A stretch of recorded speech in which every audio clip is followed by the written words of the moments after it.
Decided what to eat yet, hon? Yep, almost. If only this was easy like when we switched to Flow.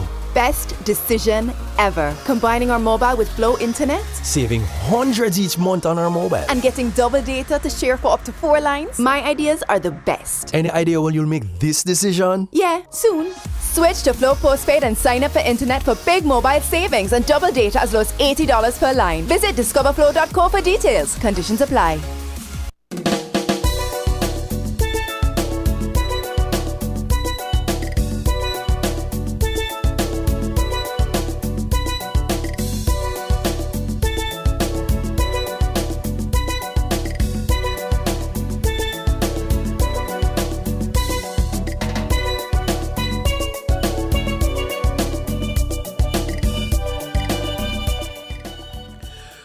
Good morning, and welcome to Voices here on WINNFM 98.9. I'm your host for today, Devon Cornelius. Thank you so much for joining us on today's edition of Voices.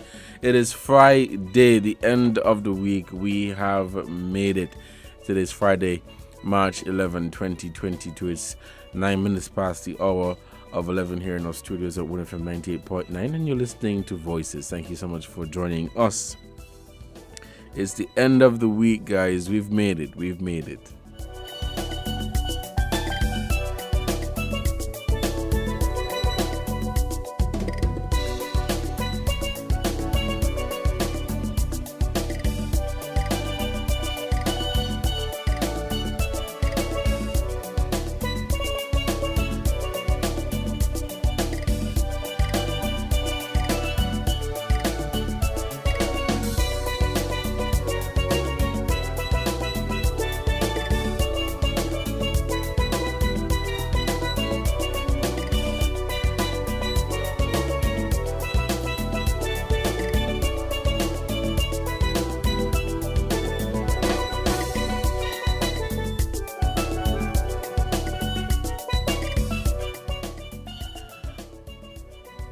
The numbers to call in today's program are 466-0989 and 762-0989. Overseas numbers, if you are in the UK, call us at 033-344-0065. If you are in the USA, call us at 718-285-6984. And if you are in Canada, call us at 305-921-4619. Of course, we're live on Facebook at WINNMedia SKN. You can also check out our YouTube channel. We have our Instagram and Twitter accounts. And of course, the WhatsApp number, which is 662-2204. We're going to open the phone lines right now, and we're going to take some calls. Caller, good morning. You're on Voices. Good morning, Devon. Good morning. Thank you so much for calling. Thank you. How are you today? I'm great. Thanks. What about you? I'm doing great. Devon, this is Journey here. And with your permission, I would like to say something pertaining to what is taking place globally with Russia and Ukraine. A couple of days ago, Devon, I made a statement on a different radio station where I gave out some figures as to pertaining to the First World War and to what we are having today in the 20... Hold on, there's a little bit of a feedback. Can you turn off your radio? Sorry about that. Yes, I was saying that the 24th of February 2022, when we had the invasion by Russia into Ukraine. The First World War was on the 28th of the 7th month, 1994, and the Second World War was on the 9th of the 1st month, 1939, and now we have the 24th of February, 2022. 60 years apart from each of these events that taken place. Now, I refer to 2022 as the Third World War, and I was taken up with it by a gentleman who I have great respect for. And he claimed that it is not a world war. However, I went further to state that if we were to pay attention to the history of NATO and the West, America, all that they have done in the name of peace. By that I mean they went into Libya, what they have done to Gaddafi. They went into Iraq, what they did to Saddam Hussein, Syria, Afghanistan, and so on and so on. Now, we are a people, Devon, who are very gullible, most of us, and we tend to see the other man rather than ourselves. Now, one of our callers mentioned what is happening in Russia, and, it's almost like we emphasize with what is happening in Ukraine. Now, nothing is wrong with that because we are for life, and those who have mastered the art of death, well, for me, they are at war again. As it is written in the book, nation shall rise against nation. Now, we need to look behind these texts, Devon, and see ourselves. Now, when I say that we see other people as to ourselves, Devon, for the caller, he goes by the name of the mayor in Hertfordshire. I would like to hear him and others mention what is happening to our people. Because what is going on in Ukraine right now, that Devon, everyone is trying to cross the border. We have our African students up there, and no one is talking about what is happening there with them. But yet we tend to lean towards what is happening to the Ukrainians and other nationalities that are non-African. Devon, 100 Ukrainians would go on a train and 2 Africans would stay back. Will go on the train while the rest stay back. And our people are not talking about that. No, I made a statement, Devon. I'm going to finish up right now. I said, earlier this week, I said, I am God, in the sense that the scripture said, know ye not that ye are gods. And another responded and said that I am upset. And I want him to know that I am not upset with his response. Because when the book said, know ye not that ye are gods, Devon. All right. I am saying that in the sense that the order was given to us by the Creator who created us. We were made manifested in the flesh because we were spiritual. And when he said that know ye not that ye are gods, the order is for us, our purpose is to live in righteousness, Devon, with our brothers and sisters. And many examples have been given in the book. And myself and others are quoting most of these texts that I've given.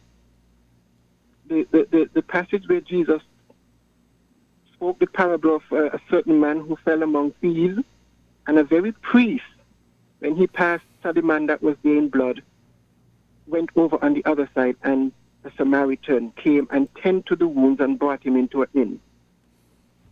We are to live in harmony, in righteousness, Devon. That's the order, thy will on earth as it is in heaven. All right, thank you, caller. When I say that I am God, I am striving to be perfect, to walk and live in righteousness with my neighbors. Devon, there's so much that I have to say, but I'll give somebody else a chance and let us have a dialogue. I am not upset. I want the caller to know that I am not bitter at all. All right, thank you so much, caller, for your contribution. I am the voice, and I'm trying to reach our people. Thank you so much. We take this short break to give a shout out to our sponsors. When we come back, we will continue Voices here on WINNFM 98.9. It is Friday, March 11, 2022. Let's take this short break and we will be right back. We're different. We're 98.9. 98.9. Win FM. Decided what to eat yet, hon? Yep, almost. If only this was easy like when we switched to Flow. Best decision ever. Combining our mobile with Flow Internet Saving hundreds each month on our mobile. and getting double data to share for up to 4 lines. My ideas are the best. Any idea when you'll make this decision? Yeah, soon. Switch to Flow Postpaid and sign up for internet for big mobile savings and double data as low as $80 per line. Visit discoverflow.co for details. Conditions apply. Buster, roll it up, need the thirst quencher in my cup. If you have one, hold it up. up and say, must never the colors in my life. Refreshing and nice, and I drink that what we like. Must stand full of vibes, living full color. I know black and white, we do what we like. We live to enjoy life. Bust that, pour it up, different flavor. Load it up. If you have one, hold it up and say, must never the colors in my life.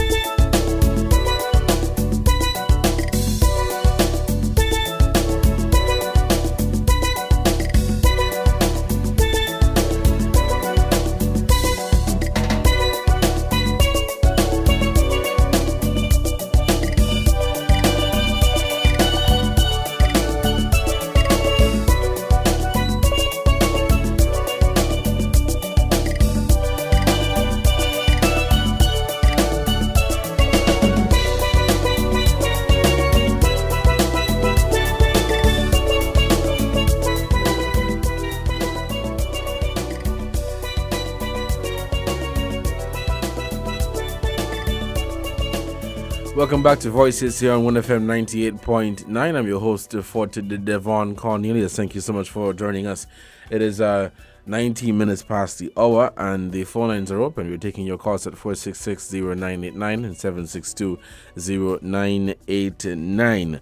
Now, looking at what is happening in Antigua in terms of the Antigua politics, most recently, of course, the political parties there are gearing up for the election, which will be called very soon. And according to an article from the Antigua Observer, it says a merger of the country's two main opposition parties to fight the next general election is unlikely, but it is not being ruled out altogether. So the political pundits, they're saying that this may not happen, but they're not ruling it out.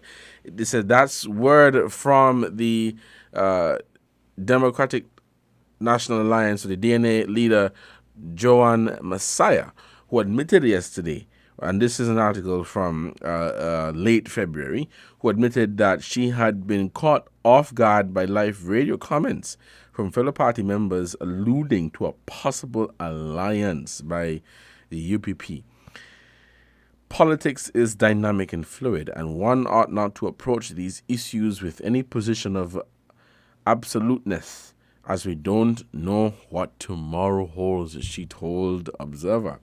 Messiah said she had absolutely not been anticipating remarks by DNA's first vice president, Bruce Goodwin, on Observer Radio on Monday regarding a potential collaboration. And she was quick to send out a subsequent press release stating unequivocally, that no proposal had been forthcoming from the UPP of the coming together of the two entities for the polls constitutionally due next year. And that is the gist of what is happening in the Antigua politics. Of course, many of us have been following what has been happening there politically, and of course, elections are due next year in that country. Majority of us would predict that it will be Gaston Brown again, that he will be returned to office. But of course, our prediction or how we feel about the situation is all dependent on what is happening with the opposition parties and opposition party, whatever. If they put up a serious fight, if you see some sort of confidence, or if you see some sort of light that they may be able to overthrow or win the elections there, overthrow the Antigua Labour Party and win the elections there in Antigua. So that is very interesting. Of course, you have to with the Antigua Labour Party with Esat Michael. He's still a member of parliament. He's still a member of parliament in Antigua, but he is not a cabinet minister. He was fired from the cabinet. I think it was in 2018. He was fired from the cabinet, I think, in 2018, following some some very controversial matters. But let me get into that. According to a report here from ABSR, the Antigua Observer, it says PM maintains that Assad is unlikely to be a candidate on the AP, or the AB, that is, sorry, the Antigua Barbuda Labour Party slate in the next general election. Now, he says, as the rift between Assad Michael and factions within the Antigua and Barbuda Labour Party widens, the party is determined to replace the sitting St. Peter MP as its candidate for the upcoming general election. So because of the controversy or the scandal that he was allegedly involved in, they are looking to replace him as the MP or the candidate to run for that particular constituency.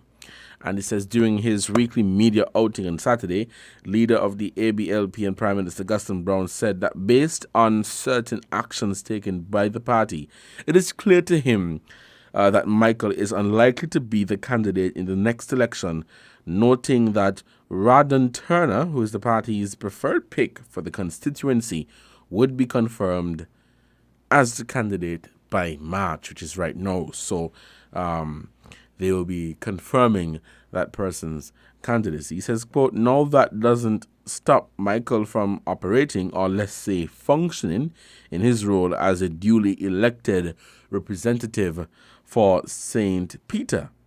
That continues until the next general election, and whoever wins the seat, and most likely Turner, will then emerge as the new representative. Now, Michael's future with the party has been in flux since 2016 after he was detained in London on allegations of having requested bribes from a British investor. And while he was subsequently reinstated, the MP resigned from the cabinet in 2018 over the allegations. So, this is the little political controversy ongoing there in Antigua between the Antigua Labour Party and the other parties. So as it is right now, I think it is safe to say that the opposition parties in Antigua, they are perhaps scrambling is the correct word to use, but they're scrambling in terms of what to do, in terms of readying themselves for the next general election there. And the Antigua and Barbuda Labour Party, they're trying to fix whatever internal issue that they may have. I want to get your take on this, and so we're heading back to the phone lines. Let's take this call. Caller, good morning. Sorry, you're on the air. Oh, I warn you again. I warn you already, and I warn you again. Go onto my Facebook. Until last day, you will see what I look like. Good morning. Some people good say morning, ugly and Miss wicked. Emily. But I think I am beautiful. Okay. God made all things beautiful. Yes. So good morning to all the listeners at home and abroad, especially those abroad. Sending birthday greetings to my sister-in-law, Francine June Atherley, New Jersey. Happy birthday, June, from me and all of your nieces, nephews, everybody. And good morning to Antoinette Christmas Atherley, her daughter, and their family, and all of my relatives, Canada, wherever you are. May the Lord bless you. Now, good morning, Journey. I don't know how you miss all that good news. I heard Mia Motley. Did you hear her speech in Ghana? I didn't hear the full text of it or the full clip of it, but I. What you thought about it? Well, I can't give an answer because I didn't hear the full thing. Well, you must try and play it because I want Journey to hear it because he are wrapped up in what's name again? With the war with Russia. Yes, Mia Motley is in Ghana, I think on Ghana Day, and she's talking about furthering the union between CARICOM and Africa. They went as far as they began to talk about trade and different things, and she is going to propose that September the 7th will be known in CARICOM countries as CARICOM Africa Day. You tell you see what good women are? Mm-hmm. takes a woman to move ahead with ideas. You know, we keep playing around with ideas in CARICOM. Oh, we want to do this, and we voted to do that, and we are here waiting and dribbling for things to start. But she seemed to be moving ahead. I don't know if she is the minister, because, you know, they have different designations. I was quite impressed, and for those of you who haven't heard it, see if you Well, can find definitely, the link. I'll go and take a look at it because I haven't. I saw something on social media, but I didn't get to listen to Yeah, the they were playing entirety the of it. speech. Yeah, I didn't get to listen I was to it. quite impressed. So I want Journey, you want go and look for it. This is what you've been asking for. It's happening. All right. Now there is some. What is your take on what is happening in Antigua with the political parties there? Let me give you my friend.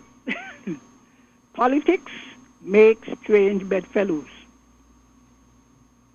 You hear me? Mm-hmm. Today they're here, tomorrow they're over there, the next day they're over here. Mm-hmm. So don't be surprised. Now, what the man name again, who Gaston put out? Asset Michael. Asset Michael claims to have invested more than Gaston Brown In the party. in the Antigua Labour Party. Mm-hmm. You know that who owned the party? And when he did not stand up with him against the accusations and went further and put him out, there was more than Asset could stand. Now, was the case ever taken to court? I don't think so. You know, it's perhaps. That is it. Yeah, I If don't the case think is not so. tried, he ain't I'm guilty. not certain though. I have never heard of the trial. Mm-hmm. Because you know in law they say you're innocent until you're proven guilty. Right. I mean, to tell you the truth, we heard about it in 2016, and then I think that was the end of it. It's a story go. You heard about it for a while, and then it just faded sometimes we away. kill it ourselves. Mm-hmm. And he was in the party because he refused, you know. Mm-hmm. Now, if he really go and run the gentleman against him, replace him as he intends to do, Mm-hmm. you're going to hear all the story. I think it's a matter of concern within the actual party where they're saying, well, because of these scandals, alleged scandals and allegations against Mr. Michael, they wouldn't want him to run again to jeopardize his seat. So But they're the same looking to thing replace him. Asset would say, look, they trade to South Africa. I don't know what Antigua Labour government has not done. Mm-hmm. I mean, history. That's why sometimes we like, oh, so corrupt. I just wonder at what stage the corruption will start in these parties. Mm-hmm. Even, you know what I mean? They have a history. Now I understand Gaston Brown's idea. He's trying to clean up the image. Right. But if you're not a man have something on you, Mm-hmm. if he was doing it for your benefit, because politicians are moved by people who have influence, Mm-hmm. people who have influence decide a lot of what happened in political parties. Sometimes not the leader. Well, I don't like Asset, so he got to go. Asset, so he's not going. So don't be surprised if Asset go with UPP. But don't you think that would weaken his chances of winning the constituency? Because I don't know the actual landscape in that Ask particular Timothy Harris. area. Ask who? Ask Honorable Timothy Harris. What should I ask him? He was put out of the Labour Party, Uh-huh. ran in a constituency that is 100% Labour. Uh-huh. It was assumed that when the Labour Party put him out, He would have his lost. constituents will stay with the party that they're back. But do you think that is the same thing though? Because What do you think? Let me hear what you think. Well, What do you think? this is my take on it. Okay, so he came out of the Labour Party here in St. Kitts, and he started his own party, the People's Labour Party, which many have said is like a fraction or a faction of the Labour Party. Because if you look at it, the people who are supporters of the PLP were once supporters of the Labour Party, and they now fully support Prime Minister Harris. Well, let So me go to Mr. if he had, let's say he had jumped and go to the People's Action Movement. I don't think, this is just my take on it. I don't think he would have won the seat, but because he did it not joining with Pam per se, or joining the party, he started his own party and used the support that he had in the constituency, rallied his people, he was able to win. With this, as it is going to, you said the UPP, I'm not saying he's going, but let's just say if he goes to the UPP. Opposition. Yeah. Now, let me give Mr. Conda's position. Mm-hmm. Mr. Conda was in a more entrenched constituency than Mr. Harris, you know. Mm-hmm. 'Cause Pam once had 7. You know that? Yeah. Well, now it's Labour. It was Labour and Pam.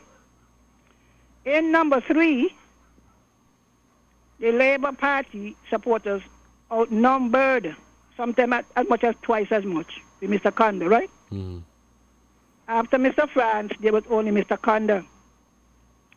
And it was assumed that since the Labour people stayed with Timothy, Labour people would have stayed with Mr. Conda.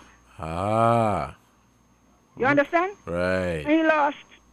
He lost to Conway. Yeah, he did. So it was the same kind of thing. The only thing is that some people were not paying attention. Well, maybe Timothy Harris had a better connection with his constituents. I don't know. Well, Curtis could tell you. Good morning, Curtis. How are you doing? All right. Well, we want to take some. You understand? Yeah, we want to Let me take tell some you, more calls. So. Politicians move fluidly from party to party, and they do what is in their best interest. Yeah, and you know, as you said that, Mr. Harris, if you know Labour and Pam, you're young, you know.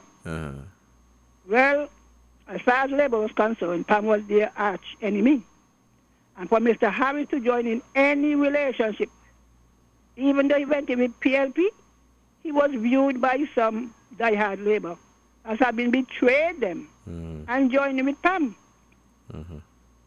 So, politicians, even Mr. Astaphan, Mr. Astaphan was a Labour minister. yes, I do.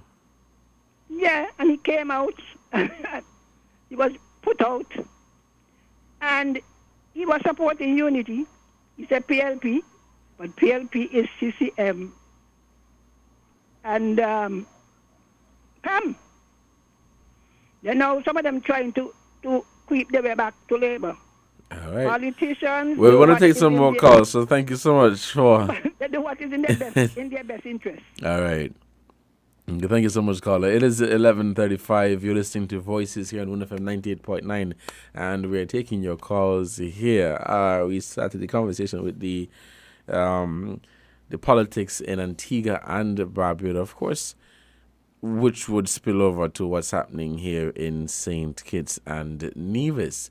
But the issue with the opposition parties there, I think it is safe to say that they're scrambling in terms of what they're going to do, as some have said that there is a possibility, or it is unlikely that the opposition parties in Antigua and Barbuda would form a coalition or would join hands, but it is not being ruled out. Meanwhile, the Antigua and Barbuda Labour Party, they are doing some internal cleaning. Let's head back to the phone lines and we'll take this call. Caller, good morning. You're on the air. Good morning. Hello, good morning. Hi, caller, good morning. Yes. Good morning, Devon. How are you doing? I'm all right. All right. You mentioned Antigua politics, and I thought Michael keeps surfacing again, all right, after that 2016 scandal. Yes. Are you aware that our Prime Minister was alleged to have been mentioned in that same scandal in the London court? Yes, I am aware. Allegations surfaced about him as well. Right. Well, the fallout from that led to the infamous "not one of them can hold a candle of correction to me" speech by the Prime Minister. Do you remember that? I remember that clip, yes. Yes. And so one can trace the current difficulties between the politicians in Team Unity from that statement, which was definitely both self-incriminating and undermining to his colleagues in the Unity construct. Okay? It's amazing how things just flow.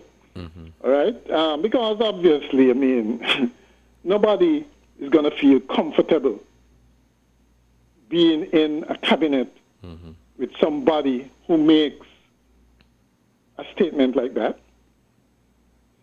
Okay? The British tried and convicted Verdi, I think.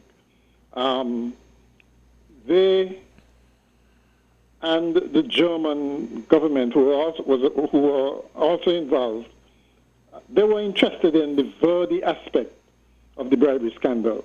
They weren't interested in Assad Michael or our Prime Minister. Okay? We are the ones who should be interested in the potential embarrassment to the country, okay, by any suggestion that, our high officials were involved. And I maintain that the Prime Minister could have cleared his name the very next day that the scandal broke by simply asking the German and the British, those are the ones who apparently taped conversations with Verdi. He could have simply dispatched the foreign minister or do it himself and ask them to exonerate him, But instead, what happened basically, what seems to have happened, is that he has steered clear of Britain in all the traveling he has done. Since the scandal broke, he has stayed clear of Britain. So whereas Antigua had at least some level of accountability, whereby the minister involved was fired from cabinet, here we elected a prime minister. And the difference is really stark. I don't know if you heard on what I said last night, the panel discussion, sponsored by the Integrity Commission. Did you? I did not, but thank you for bringing that to my attention. I did not. Well, it makes interesting listening, okay? Because it is clear that we have a problem here with corruption, right? And we keep wringing our hands with what to do about it. And it seemed that most of the panelists agreed, most if not all the panelists agreed, that it was a problem and something should be done about it. And the question is what? And the Integrity Commission is one of those instruments that I think can deal with it. And one of the very important things that came out of that panel discussion is that anybody can actually ask the commission to investigate any type of corruption that is apparently occurring. Okay? And I think that is significant. It is not yet fully operationalized, I don't think. But I think that the ambit, the work of the commission need to be at least they need to be tested, right? This instrument needs to be tested in terms of what is done if, for instance, people ask for investigations into certain corrupt practices. Okay, so I would really like to test to see if that instrument is actually working. Because otherwise, we just continue as was. As you pointed out, this has happened since 2016. And here is Assad Michael still being prominent in Antigua politics. Some people should not be anywhere near public office. When you do things like this, and it is alleged. Yes, I agree it is alleged. And, someone said, well, you're innocent until proven guilty. It should be a higher standard for politicians in public office. Right. Because they are in a powerful position and can abuse power easier than most ordinary citizens. So their standards should be higher. And therefore, any whiff of this kind of thing, they should be out of there. Okay. That's my opinion. Well, let's take some. All right, thank you. Let's take this short break to give a shout out to our sponsors. When we come back, we'll continue Voices here on WINNFM 98.9. It is 11:43. Of course, we break at 12 for the headline news, and when we come back, we'll continue the program. Let's take this break, and we will be right back. Decided what to eat yet, hon? Yep, almost. If only this was easy like when we switched to Flow. Best decision ever. Combining our mobile with Flow Internet Saving hundreds each month on our mobile. and getting double data to share for up to 4 lines. My ideas are the best. Any idea when you'll make this decision? Yeah, soon. Switch to Flow Postpaid and sign up for internet for big mobile savings and double data as low as $80 per line. Visit discoverflow.co for details. Conditions apply. Everything you want, everything you need, got the taste you love, anywhere that you may be, is the Caribbean flavor. Shirley biscuits make me happy. Shirley got it all about the flavor. Shirley never let me down. And I lime it at the beach on the town. Shirley biscuits always feel like home. Everything you want, everything you need, got the taste you love, anywhere that you may be, is the Caribbean flavor. Shirley biscuits make me happy. Shirley, the Caribbean's favorite biscuit. The views and opinions expressed on this program were solely those of the caller and do not reflect the views of WINNFM 98.9. WINNFM reserves the right to disconnect any caller who infringes the law or offends the right of any person. The station will also refuse to take any call from any person who, in WINNFM's considered opinion, is likely to expose the station to liability for statements made on the air. We're different. We're 98.9. 98.9. Win FM.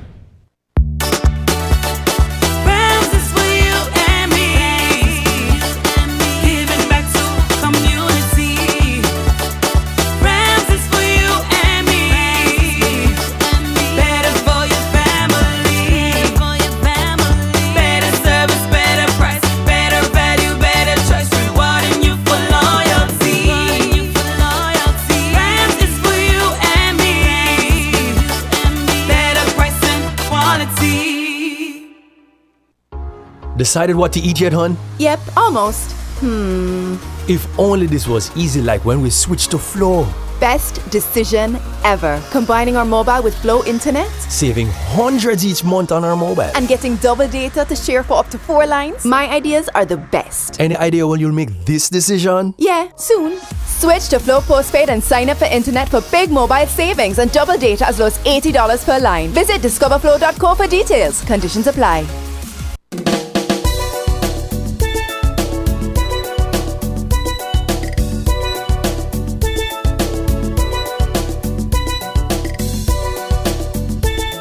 And we're back with Voices here on WINNFM 98.9. Thank you so much for joining us. It is 11:46 and we are winding down until 12, where we take a break for the headline news. We're heading back to the phone lines, and the topic at hand is the Antigua politics, of course, which spills over to our politics here in St. Kitts and Nevis.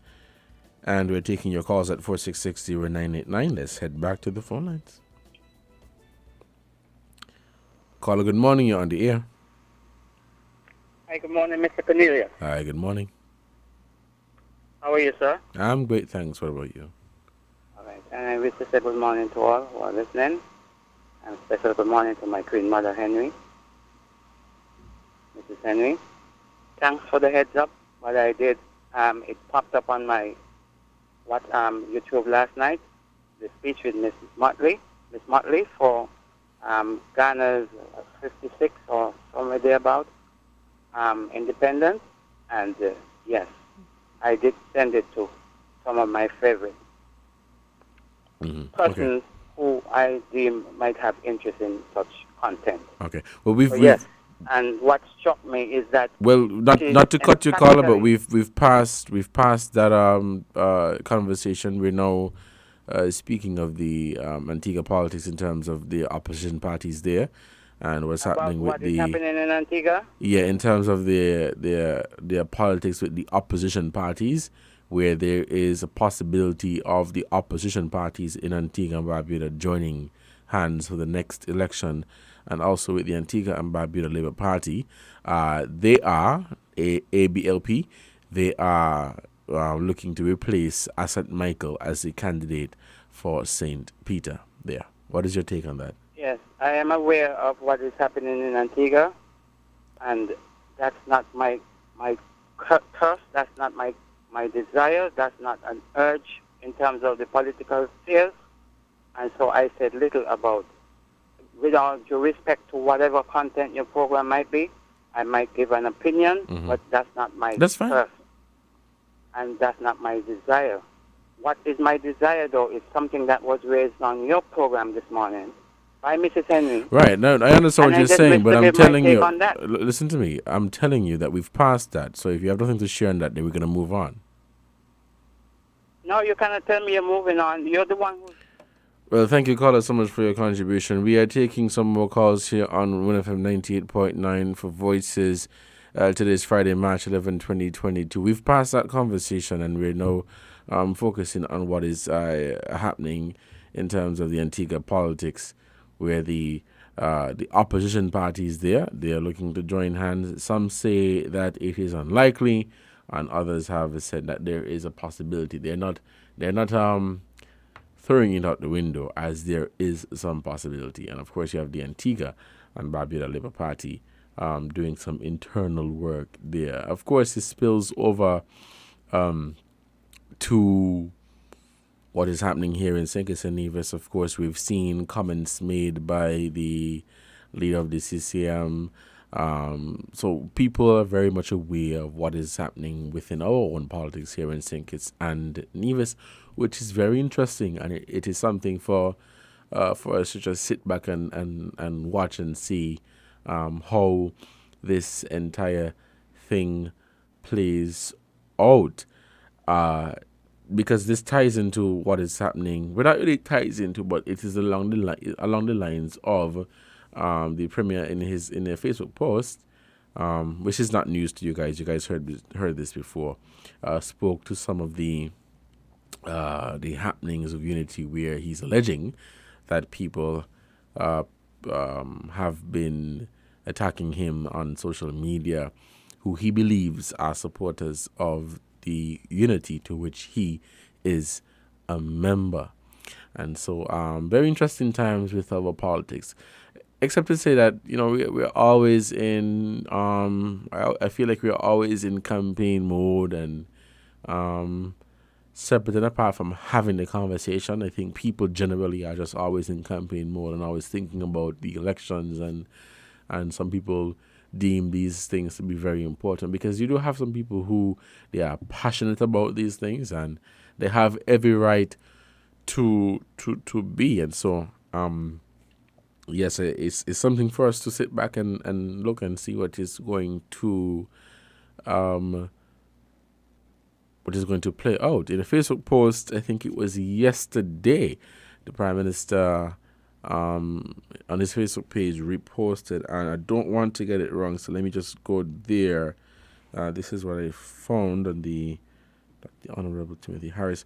So he was basically in this post reaffirming his commitment to team unity, and these were remarks made by him. I think it was at the press conference. So it says here that Prime Minister Harris lauds and expresses gratitude to coalition partners. He said, "What a strong team we make, and what a force for good we are, and what a force for good we are for the Federation." He says, the quote says, "I want to thank my coalition partners, the Honorable Sean Richards, who is the Deputy Prime Minister and leader of the People's Action Movement, and Honorable Mark Brantley, who's the Minister of Foreign Affairs and leader of CCM. I must thank His Excellency Vance Amory, who was the Premier at the time and leader of CCM in 2015 when Team Unity formed the government. He said, I hail our achievements as the collective outcome of our working together. Working together more will be achieved. We provided for the first time since independence a structured arrangement to deliver support to the people of Nevis, and can say Nevis has had its best experience under Team Unity. And of course, this is from an opening remarks the Prime Minister made on his on leadership matters on the 7th anniversary of the election of Team Unity. This was on Tuesday, February 15. Of course, this came in the midst of all that has been happening on social media with Team Unity and the whole politics here in St. Kitts and Nevis. We're heading back to the phone lines, and so we'll take some more calls. Call us at 466-0989 and 762-0989. The call is back, and so let's take this call. Caller, good morning. You're on the air. Yes, good morning again. Good morning, Mr. McMahon. I am sure, Devon, that you read. Did you read the report with the Asset Michael and the Dr. Harris story? What report are you referring to exactly? The interview that the research or whatever that was done on the matter. Yeah, I don't have the every single detail to it, but I am aware of what the allegations were. Yeah, they said that while Asset Michael accepted the bribes, Dr. Timothy Harris did not. Right. Yes. It is clearly stated there. He refuted the allegations, yes. It is stated, this is by the British who did the investigation. You can't steal what you ain't steal, because they did the research to show that Dr. Timothy Harris did not accept any bribe, and they were able to trace Asset Michael. So it is very dishonest to say, well, when he did it. Now, when, let me forget, the Antigua story. Now, you have a gentleman who somehow believes that he is unfairly treated. The opposition parties always benefit from when there is any sign of disunity. The same thing with what is happening in St. Kitts and Nevis. They hope that if it falls out, they will benefit. I mean, that is a logical and intelligent thing to expect. Isn't that so? They would even pray. They would even pray that unity break up, because they have no chances outside of that. They have no chances outside of that. So therefore, but I must tell you, I blame the media for a lot of what goes on in St. Kitts.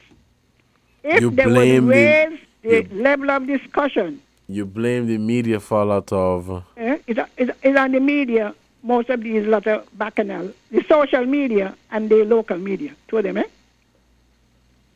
Now, we had the issue with Mayor Matley. How many of us stopped to think about it or decide on it, discuss on it? But I can't jump past your statement when you say you blame the media. You're blaming the media specifically for what's happening with Team Unity? No. Oh. For the way our people think and behave. Well, really and truly, we can't control how people think and behave. You have the ability to control. Believe me. You don't think you do? I don't think so. You could influence some people, but that's what I mean. You can't control people. You choose a topic. Let us say you start a show, you choose a topic. That topic takes you down a certain avenue, Will you expect the people to follow? You expect the people to follow, but look, we're If they don't call in on that topic, because our people, we don't not criticize our people, because I'm one of us. We don't research, we don't read. Some of us don't even think. So we look the easiest topic to discuss. Now we have an economy. If you are, for example, to come tomorrow and start to dissect the economy, analysis, right? Mm-hmm. And say, well, what can we do to improve this sector, that sector? You go, oh, the government now do. The truth is, the majority of the economy is private. It's private. So the part to be played by the private sector is dismissed, left out, and we go down the thing alley. You know, I really long to hear some sensible debates. Now and again, the central bank, when they put it on, how many of us listen? I think for the most Last part, night, I went to sleep early. You know? Mm-hmm. So if you begin to feed the people sensible and credible information, you have a better discussion. Because there are people who hope in their unity breakups that the party could get in. But the truth is the circle will continue. So nobody putting pressure. Nobody putting pressure on even the politician and the government. But let me ask you this. Explain what's going on. Let me ask you this. There are some people, and I hear you. There are some people who are of the opinion that the confusion with Team Unity, that there are some people in Unity responsible for it. What is your take on that? That's a fact. Remember you have trough, eh? You know the trough story, right? You know about trough? Mm-hmm. You will keep pigs, right? You feed pigs in a trough. There are many people who feel that their position and what they're getting would be compromised or removed. The removal of any politician, not only prime minister. Therefore, as far as they're concerned, their job is to ensure that that person remains in that position, whether it benefits the country or not. You don't think so? Well, I don't want Harris to go, because Harris come in and get a house. I don't want Branty to go in and get a house neither. And I don't want Sean to think because Pam do me something. Those are the level of discourses we have. So they want, just like when they have political meetings, I can tell you. Certain people position themselves to the front of the meeting, make the most noise, hopefully that the politician notices them. So when they are ready to share out the state resources there first. Now we have moved from the campaign meeting to the media. So they want to make sure that so and so, well, I hope you see abusing them hard for him, you know. And then they rip it to pieces and hope. And another element which I say our people they're not aware. There are elements out there who not in any of the three parties. Who not in any of the four parties, because Labour make four, right? And NRP make five. But who use social media to put people to fight against themselves. If you are not alert, if you don't listen to the news, it goes on in all the countries, that it is done by elements. They have no interest, no personal interest. They just want to see you fight. So they say something, and you jump on. Like some people, you come on the radio, make a presentation, and their job is to rip you apart. People must be aware. All right, Colin. We'll take a break for the headline news and people to fight among themselves. Yeah, we'll take a break for the headline news. We'll take a break for the headline news. When we come back, we'll continue the conversation. I want to say about the Mayor Martin story. All right. Thank you so much for your contribution to this program. We're out of time. We'll take a break for the headline news, and when we come back, we'll continue Voices here on WINNFM 98.9. Thank you so much for joining us today. It is 12, and so let's take this break, and we will be right back. You found the sound. 98.9. Win FM.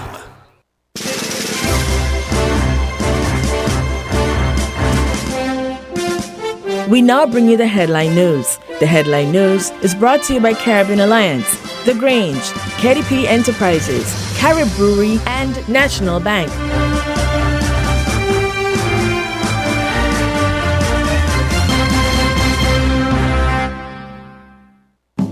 Did you know that the Grange Healthcare Facility is the first purpose-built, non-governmental healthcare organization on St. Kitts?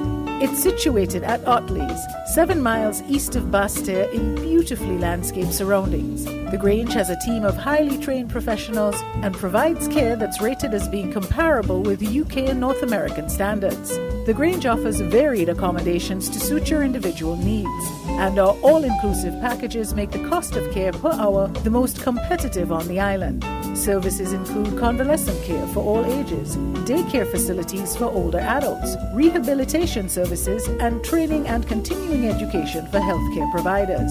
For more information, call 466-5525 or 465-8020. Fax 466-8221 or email thegrangehealth@gmail.com or visit our website at www.grangehealthcarefacility.com.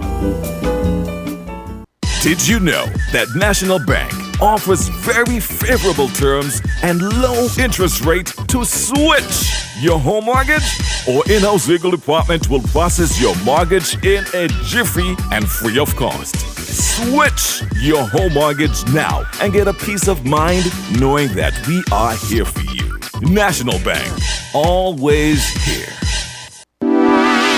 Shipping your cargo shouldn't be a hassle. It can be as easy as a single call to Amerijet International, your worldwide cargo transportation solution.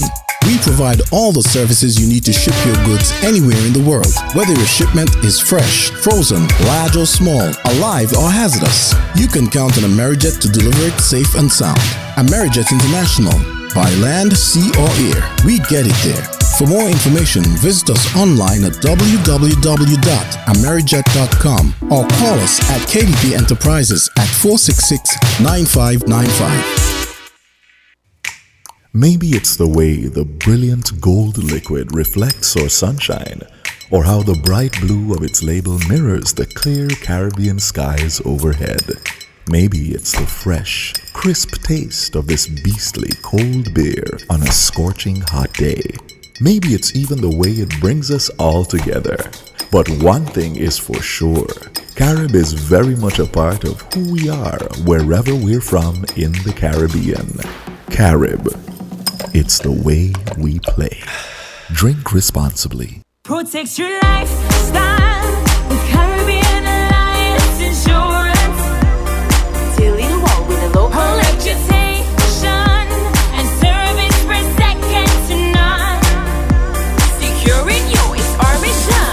People that you can trust, your business, property, we got you covered. Motor or personal, whatever it is, we got you covered. 130 years in this business, we got you covered. For all your insurance needs, visit or call us at 465-2631 or 469-5303. Dealey Walwyn, people you can trust. With the Win Headline News, I am Devon Cornelius. And I am Yolanda Weeks. Making the headlines. The People's Action Movement announces new executive ahead of 57th National Convention. NEMA officials implement programs for disaster preparedness. Across the region, the committee appointed to investigate the circumstances surrounding the death of 4 divers who were sucked into an underwater oil pipeline off the coast of Trinidad and Tobago has been disbanded. Internationally, the Russian military convoy that had been outside Kyiv appears to be on maneuvers, taking up positions around towns near Kyiv. The details and more straight ahead.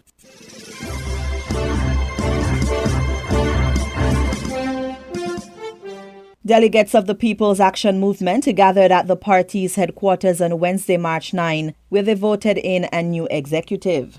The election for the new executive precedes the People's Action Movement 57th National Convention, held under the theme Keeping the Promise, this Sunday, March 13. Following the elections, the Honorable John L. Powell, who ran unopposed, retained his position as party chairman. Mr. Azad Gums now holds the post as deputy party chairman, having previously served as the Assistant General Secretary. The new Assistant General Secretary is Danielle Warner. Mr. Charles Morton was re-elected as the party's treasurer, whilst Mr. Delwayne Delaney continues to serve as public relations officer. The delegates once again elected the candidate for Constituency 8, the Honorable Eugene Hamilton, and candidate for Constituency 4, the Honorable Lindsey Grant, as the party's two deputy political leaders. Also preceding the convention is the People's Action Movement's backroll this Saturday, March 12. The convoy will stop at various hangout spots within the different communities, allowing the people to have direct engagement with candidates. The event will begin in Constituency 5 at 11 a.m. and will continue towards the east to Constituency 4, then Constituency 3, 2, and 1, and culminate in Constituency 8, where presentations will be made.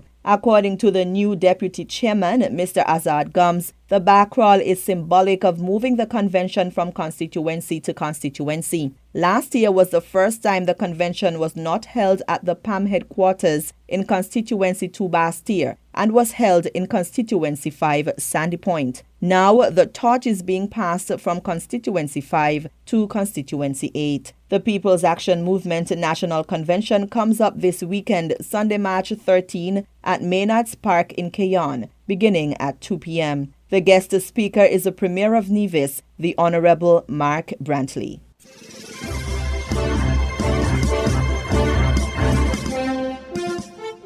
The emergency broadcasting interruption sound designed to alert people of an emergency was tested via radio on Thursday, March 10 by the National Emergency Management Agency NEMA and the Nevis Disaster Management Department NDMD. According to a statement from NEMA, the exercise was done to gain feedback on how effective the sound is in getting the attention of the general public.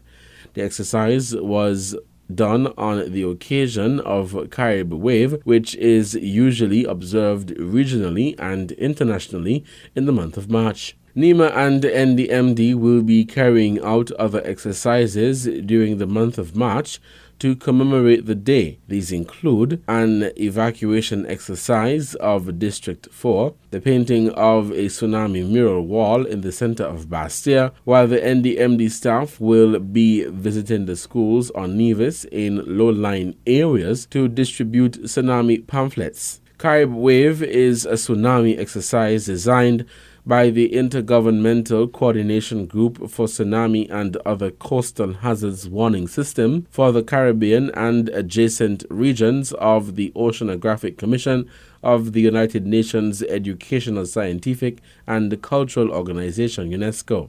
The purpose of this exercise is to validate and advance tsunami preparedness efforts in the Federation and the rest of the Caribbean region.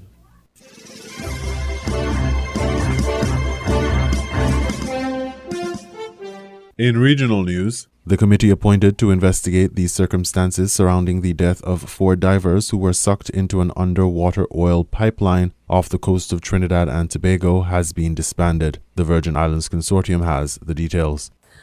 The 5-member committee appointed last week to investigate the circumstances surrounding the death of 4 divers who were sucked into an underwater oil pipeline off the coast of Trinidad and Tobago first lost one of its members and now has been disbanded completely by Trinidad's government.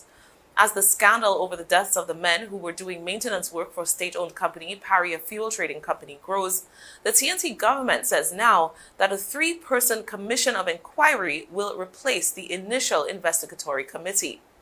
Ahead of the government's official announcement that the committee would be disbanded, Eugene Tia, former chairman of the Energy Chamber of Trinidad and Tobago, announced his withdrawal from the committee, citing concerns that the shenanigans of a few could cause valuable time to be lost in ascertaining the facts of the tragedy.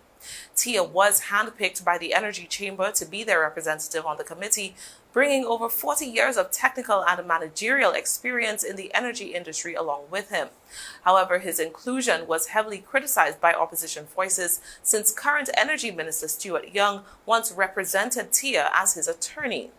The engineer's withdrawal was noted by the Energy Chamber, who in a release earlier this week reiterated its confidence in him and called for a detailed and transparent investigation into the incident so that any findings can lead to workable recommendations which can be incorporated into industry safety policies, procedures and practices to avoid similar incidents in the future. Now that this committee has met its demise, the government of Trinidad and Tobago says it will name the members of the Commission of Inquiry in the coming days. According to Prime Minister Dr. Keith Rowley, the decision to change course was fueled by mass dissatisfaction with the first committee. Rowley says that he believes the Commission of Inquiry will satisfy the demands being made surrounding the investigation at this time.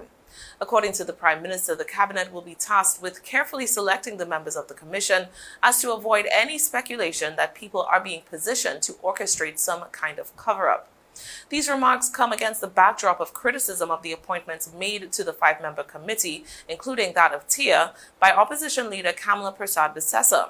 Persad-Bissessar called TIA's appointment unethical and scandalous, citing his relationships with Energy Minister Stuart Young and the chairman of Paria's parent company, Trinidad Petroleum Holdings Limited, Michael Kamina. Young has since addressed those concerns, dubbing Persad-Bissessar's criticisms as a personal, unwarranted, and unjustified attack on TIA. Meanwhile, an online petition to dismiss the board and senior management of Paria, started by local attorney Vanessa Subrati, was just shy of 57,000 signatures as of Wednesday afternoon.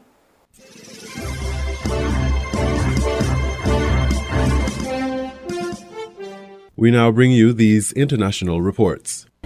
Russian forces are said to be making a renewed push towards Ukraine's capital, Kiev. Satellite images show a large Russian convoy, which had been stalled north of the city, has now dispersed, with vehicles moving into firing positions in nearby towns. US officials also believe Russian forces have moved 5 kilometers nearer to Kiev in the past 24 hours, though it's not clear if an attack is imminent. The BBC's Mark Lobel has the latest. Remember that stalled Russian convoy heading to the capital? It's now seemingly on manoeuvres, seen here in a forest and in town. In what may be a renewed push, could it be readying for action? But further east, a separate Russian advance didn't get a warm welcome, under attack from the Ukrainian military. It's Ukraine's resistance, even in heavily besieged cities like Mariupol, that many fear will lead to Russia resorting to chemical weapons to win. People can hide amongst the rubble. Ukrainian military can hide there, jump out with their anti-tank weapons and kill the vulnerable tanks. But if you use chemical weapons, that's not stopped by concrete walls and stuff. It seeps underground and kills people underground. More people leave their homes as fears of even nastier attacks grow. Russia accuses America of biological activities in Ukraine. Unproven claims they will air at the UN Security Council on Friday. America says the claims are laughable. Ukraine's President Zelensky agrees. Меня это очень беспокоит, потому что не единожды мы убеждались уже. This makes me really worried because we've been repeatedly convinced. If you want to know Russia's plans, look at what Russia accuses others of doing. Что еще вы нам приготовили? What else have you prepared for us? Where will you strike with your chemical weapons? At the maternity hospital in Mariupol? At the church in Kharkiv? Or at the children's hospital? There's pessimism too from EU leaders who discussed Putin's war in a former royal palace in Versailles. They offered Ukraine warm words and more material support, but no sign they will rush its EU membership through, condemning Russia for having brought war back to Europe. Mark Lobel, BBC News. Half of Kiev's population has fled the city, fearing Russian attack. Other Ukrainians, though, are arriving either to escape fighting elsewhere or to defend the capital. Oleksiy Goncharenko is a member of Ukraine's parliament. He's from the southern port city of Odessa, but is currently in Kiev. I asked him to outline the current situation there. The situation in Kiev itself is calm. I mean, even in the last several days, there were no big bombings, but there are fightings around the city. And there is an awful humanitarian situation, catastrophe in the town satellites of Kiev to the north and to the west from the city. People there are trapped by Russians. There's no water, no electricity, nothing. And there are fightings there. It's 10, 20 kilometers from the border of the city. Last several days, as a member of civilian militia, I also joined it. I took part in evacuation of people from there, and I can tell you that it is absolutely awful. So that is the situation here for the moment. What is it that brought you from Odessa to Kiev? The war, when the war started, I was in Kiev as a member of the parliament, and from that time I did not leave Kiev for just even 1 hour, because here it was one of the most dangerous places. And I wanted to stay with our people shoulder to shoulder. I joined civil militia. I received weapons.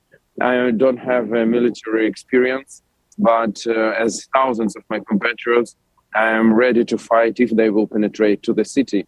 In Odessa, fortunately, the situation is calm. There are no fightings around the city, and enemy is quite far from the city. So it's more dangerous here in Kiev. That's why I'm here and trying to do my best. How worried are you about news that satellite images show the Russian convoy outside the city has potentially dispersed? I'm not worried about this convoy. I'm sure our army, which is holding the ground, they burnt already many of such convoys, and they will burn down this convoy too. What I'm worried about is these awful barbarian shellings and attacks from the air, from Russians, from aircraft, by missiles. This morning again, the Ukrainian cities, Lutsk, Ivano-Frankivsk, Dnipro, were attacked by missiles, and that's awful. And we desperately ask West to help us with air defense and aircraft. And I can't understand why still we can't receive these Polish aircraft or Soviet aircraft that we can use immediately, and that they really don't need them. And the Polish government already said that we are ready to give them to United States, then to give them to Ukraine. And I don't know why United States are reacting very slowly. And I don't accept these words about we don't want to escalate. Sorry, here is a full-scale war. And the only way to de-escalate is just to help us to stop it. If we will not stop Putin here, he will go further. Lithuania, Latvia, Estonia, Poland, Georgia, everybody will be under attack. So how much in need are you of that kind of assistance? What difference would, for example, those planes make to your fighting Russia? Absolutely. We are not asking for boots on the ground. We are not asking for your pilots in the skies. I mean, NATO countries. We can do everything ourselves. But please provide us with weapons. Help us to defend our women and children and to defend the whole world from this awful Nazism, which is today's Russian Federation under Putin. And it will make a big difference because we can protect our skies, stop these barbarian attacks on kindergartens, schools, maternity houses. They're just bombing pregnant women and newborns. Just imagine this. So that will make a big difference. That will save thousands of lives. That's why it's so important for us to receive air defense systems and aircrafts.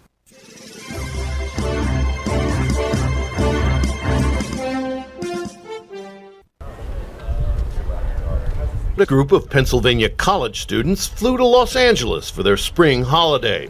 But the soaring price of fuel has put a crimp in their plans for fun in the California sun. Well, after we landed from the airport and I saw the gas prices, I was like, Fuel has been expensive for months due to a pandemic-induced shortfall in supply. But Russia's attack on Ukraine spooked markets and turbocharged prices. The oil market reacts much like the stock market, and unfortunately, drivers are paying for that at the gas pump. High-priced fuel makes the price of everything transported by road, sea, and air more expensive, driving up inflation even further. The average price of gasoline in the U.S. is hovering at about $4 a gallon. That's 3.7 liters. California is the state with the highest gasoline prices, $5.31 on average. But in some places, like here in Beverly Hills, it costs a lot more than that. The U.S. and other governments are trying to cushion the blow by releasing fuel from strategic reserves. We don't know how long this is going to last, but we are very focused on right now alleviating pain at the pump to the extent we can. Prices will likely remain high for the foreseeable future. The U.S. Energy Information Agency says oil will stay above $100 a barrel for the rest of the year. At $4 a gallon, is that a point where people can't take it anymore? It still remains to be seen, but inevitably we think we might see some behavioral change. Belt tightening is already one of Brittany Anderson's plans. It's definitely going to factor in how I am budgeting for my rent and my groceries, paying off my debts. I was not anticipating this big of a hit. A hit to Americans' pocketbooks from a war half a world away. Rob Reynolds, Al Jazeera, Los Angeles.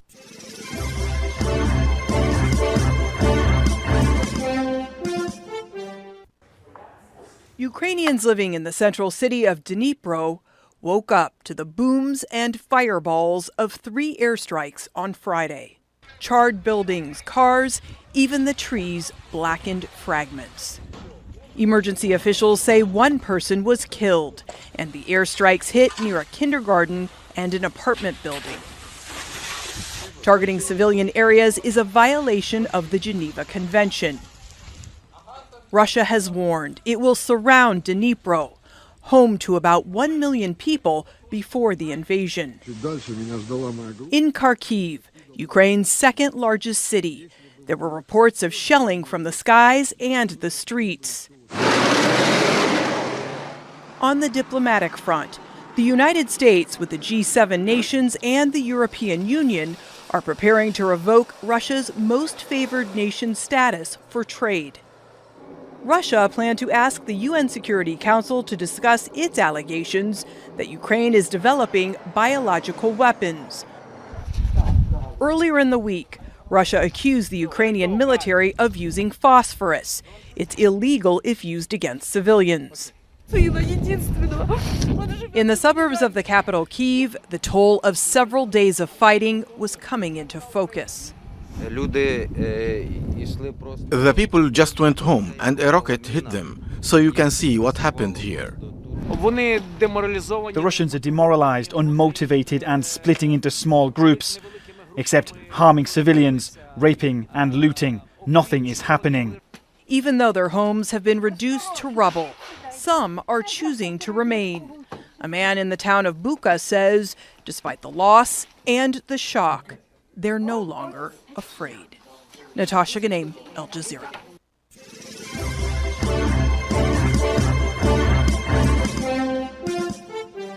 You are listening to the WINNFM headline news.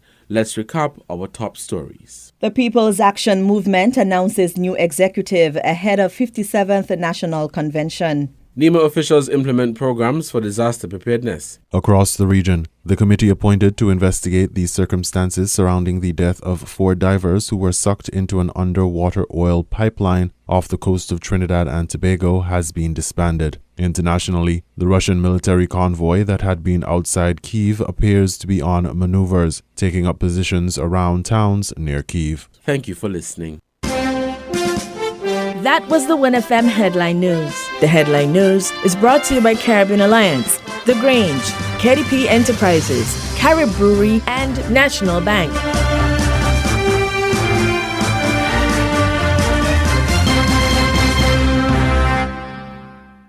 Protect your lifestyle with Caribbean Alliance Insurance.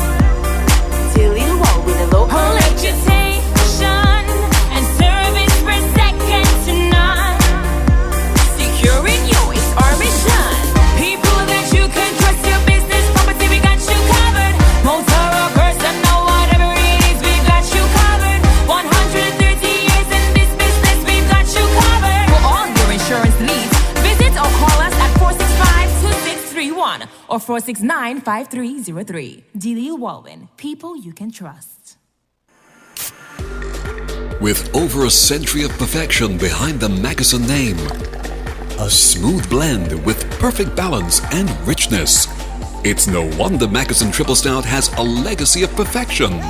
Enjoy the world over.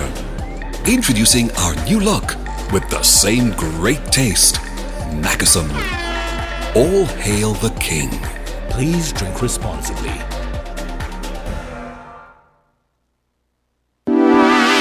Shipping your cargo shouldn't be a hassle. It can be as easy as a single call to Amerijet International, your worldwide cargo transportation solution.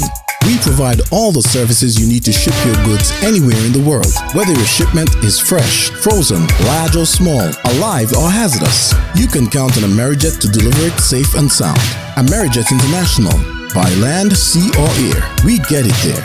For more information, visit us online at www.amerijet.com or call us at KDP Enterprises at 466-9595.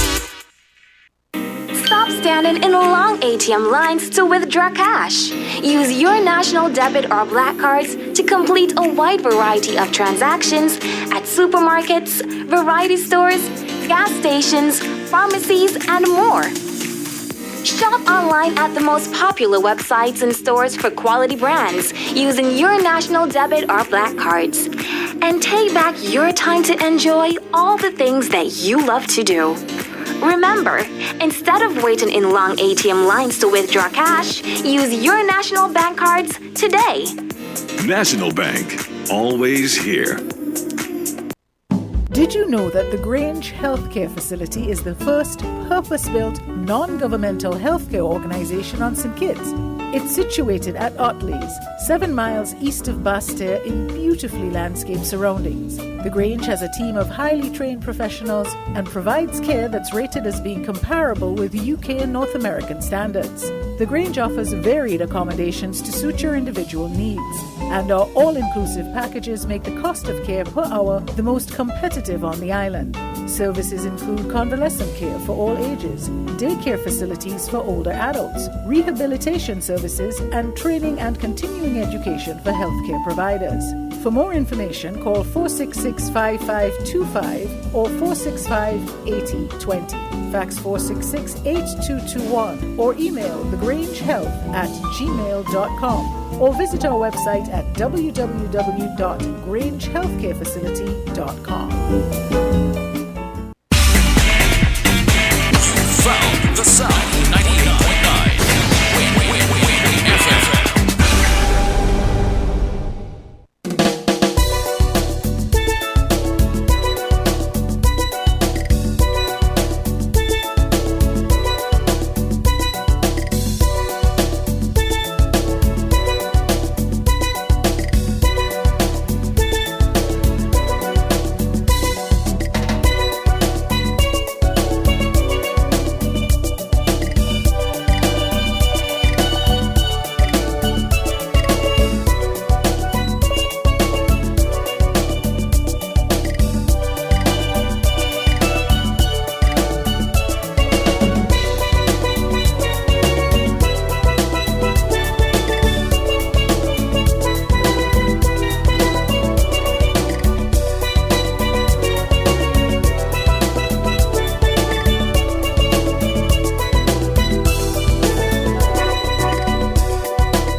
Get your property properly covered today. Constructing your dream house or considering renovating your property? We will make sure your property is properly covered at Guardian General Insurance. Yes, at Guardian General Insurance, we will ensure that your property is properly covered with our private dwelling and contractors all-risk promotion. Visit or call us today and get affordable rates, premium financing arrangements. From now until March 31st, 2022, we will properly cover fire, lightning, explosion, thunderbolt, bursting or overflowing of water tanks and apparatus pipes, burglary, theft or larceny, impact by road vehicle, riot, strike or malicious damage, hurricane, earthquake or volcanic eruption, flood, collapse due to subsidence of landslip, loss of rent, cost of temporary accommodation, and much more. So get your property properly covered at SL Horsford and Company Limited, local agents for Guardian General Insurance today. Special terms and conditions apply. Call today at 869-465-9355 for further details.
Welcome back to Voices here on WINNFM 98.9. It is 12:33 here in our studios, and thank you so much for joining us on today's edition of Voices. Now, as per request by our listeners, those who were listening earlier, I took the time to listen the speech by the Prime Minister of Barbados, Mia Mottley, at the ceremony in Ghana on the occasion of their 65th independence anniversary. And so I have the clip here, which I'm trying to pull up to play for you.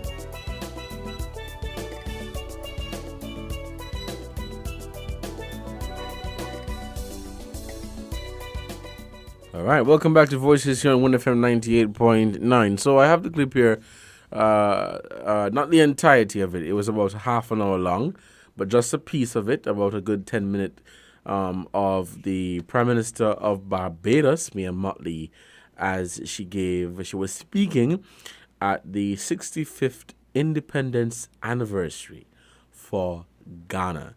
And I took the time to listen to some of what she was saying.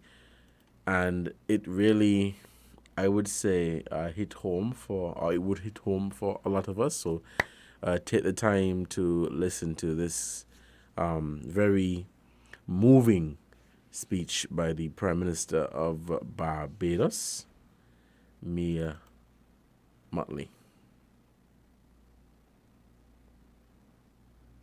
The views and opinions expressed on this program were solely those of the caller and do not reflect the views of WINNFM 98.9. WINNFM reserves the right to disconnect any caller who infringes the law or offends the right of any person. The station will also refuse to take any call from any person who, in WINNFM's considered opinion, is likely to expose the station to liability for statements made on the air.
Welcome back to Voices. So I'll be pulling up the clip very shortly, just some difficulties here.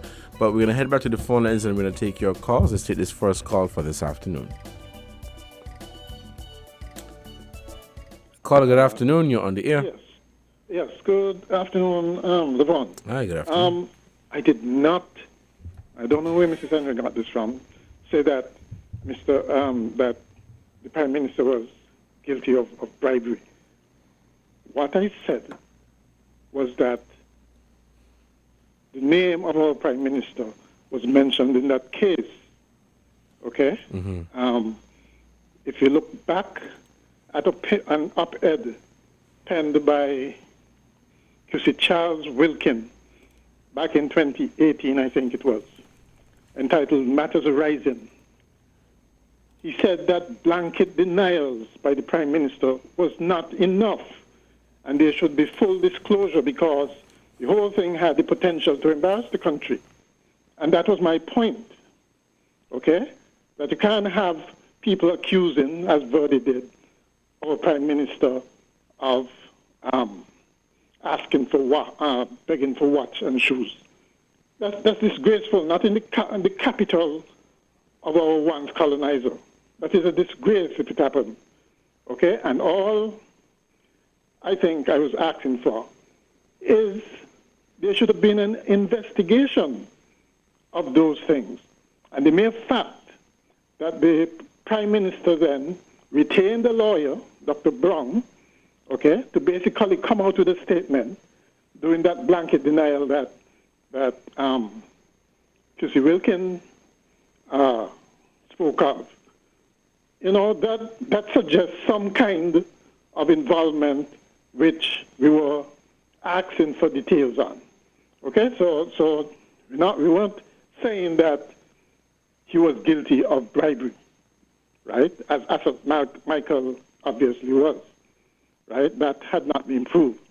But it should have been further investigated because of the seriousness of the allegations.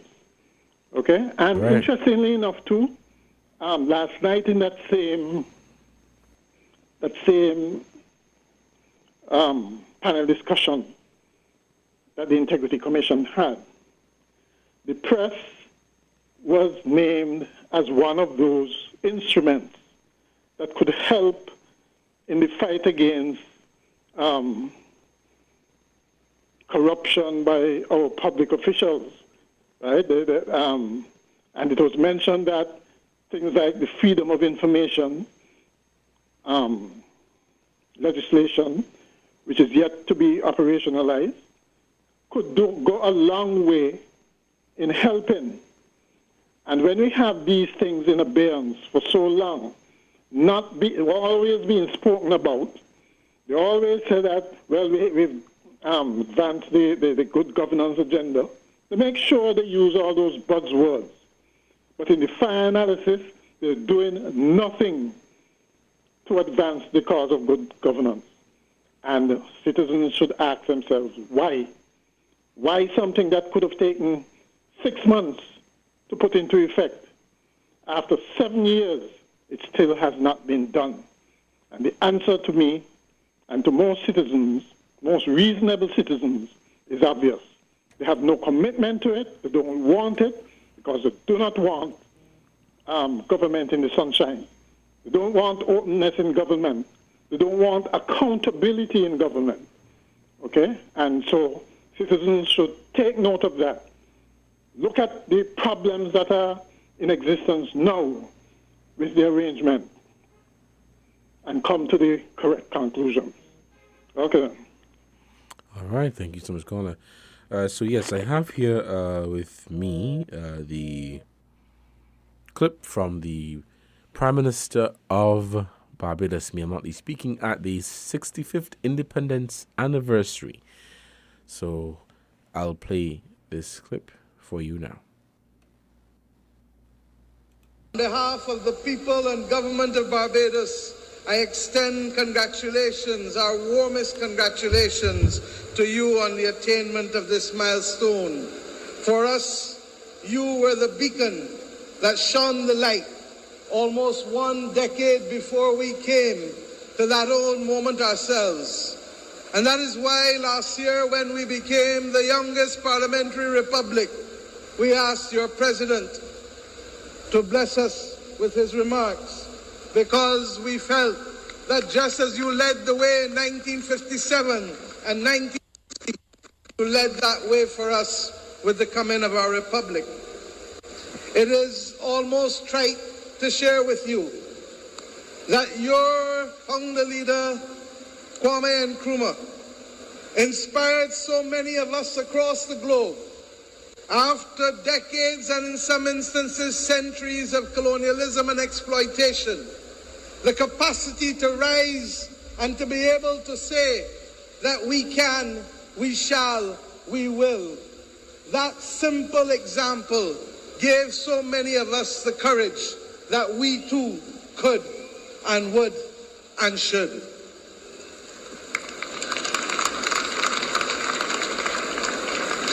As I indicated to you just last year on the 30th of November, we took that step. And on that occasion, we elected our first president, Dame Sandra Mason, who has asked me also to pass regards to you, Mr. President, on the occasion of this 65th anniversary. It is significant to us, sir, that when you spoke and shared your message with us as a Barbadian nation, you indicated that it was our great fortune to be able to complete this circle of self-determination at a time when the world has so readily embraced the principles of democracy and enfranchisement. And yes, my friends, and yes, the young people of Ghana in particular, I am mindful that for you, this may seem a journey that is long, long past from where it started 65 years ago. But be assured that that anchoring 65 years ago is what allows us now to stand tall and proud, even as we see the ugly face rearing itself again of racism and imperialism across our world. We must never, never, ever accept that there can be first-class or second-class citizens in this world. And we equally assert today that there cannot be first-class and second-class nations in the global community. It is for that reason that we will work together in solidarity to fight the battles of our time, challenging as they're appearing to be, quickly as they're coming at us. For whether it is the climate crisis that affects us, or whether it is the scourge of war that is raising its head yet again, or whether it is the assertion by some who have been elected to take power from those who were duly elected, we have a duty to stand tall and to protect the principles of democracy and the principles that are anchored in our Constitution and the principles that we committed to in the United Nations Charter and the International Covenant of Civil and Political Rights.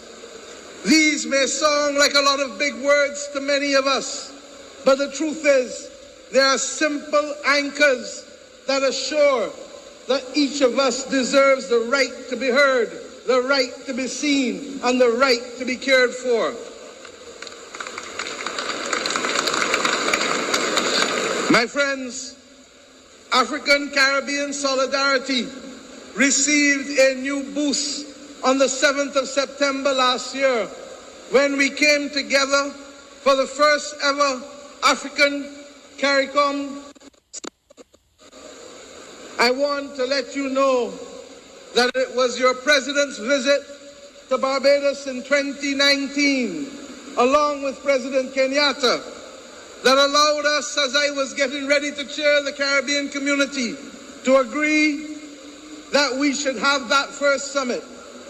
Alas, COVID visited us, and what was to be the first summit of June 2020 ultimately became the summit of the 7th of September 2021. My friends, out of that summit, we agreed to establish a permanent forum for African and Caribbean territories and states, and that forum would be jointly coordinated by the African Union and the CARICOM Secretariat. We agreed also to take steps that the 7th of September shall forever be known as Africa CARICOM Day. And we ask you, our brothers and sisters in Ghana, as we will in Barbados, to celebrate that day with the knowledge that those of us across the Atlantic can never be divided, not even by the forces of history or the passage of time. The establishment of this forum will allow for us to bring about synergies between the CARICOM single market and economy and the African Continental Free Trade Area. And it is significant that in both of these instances, our two countries lead the effort. In your case, for the Africa Continental Free Trade Area, and in the case of Barbados, for the CARICOM single market and economy. We've also agreed that we should collaborate and work much closer at the United Nations, because many of our objectives are the same and our missions are the same. We may have different routes by which we must get there, but if we have the same destination and if we have the same purpose, then we have a duty to collaborate and cooperate with each other.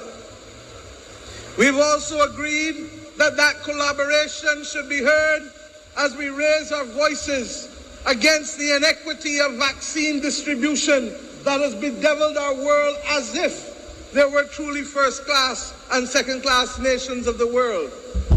We reject that. We reject that. We ask ourselves to cooperate equally on the matters of the climate crisis, and we do so conscious that each of us is affected. You here with the same coastal erosion, whether in the Volta region or the Greater Accra region, or with the flooding that has regrettably taken place in your own country in 2019 and as recent as last year in August, affecting your ability to produce food, affecting your ability to buy food, because the costs continue to rise. And now that it is compounded by the realities of the pandemic and the realities of the war in Ukraine, we expect, regrettably, that there will be difficult times, that there will be increases in prices continuing. And I say to you, the people of Ghana, that in the same way that we have in Barbados to explain to our people that the cost of living that now chokes so many of our people is regrettably not national, but global in nature. For we only need to look at the impact that will be happening soon. As we get our next shipments of oil, as we get our next shipments of food, as we get our ability to negotiate whether we can in fact get the shipping arrangements to receive that which we want to buy. But we know that we come from a proud and resilient people, and not even the combination of the pandemic and the climate crisis and the consequences of aggression in Ukraine can cause us to bow and to lose focus. Yes, the times will be hard, but our ancestors have shown us that even in hard times, we can rise above this and hold firm to the view that we are a resilient and dominant people, capable of moving strong ahead.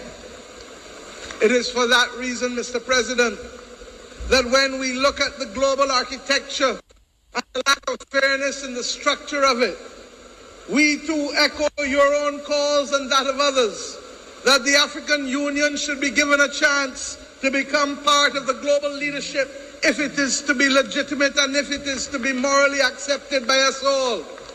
The G20 cannot remain 20.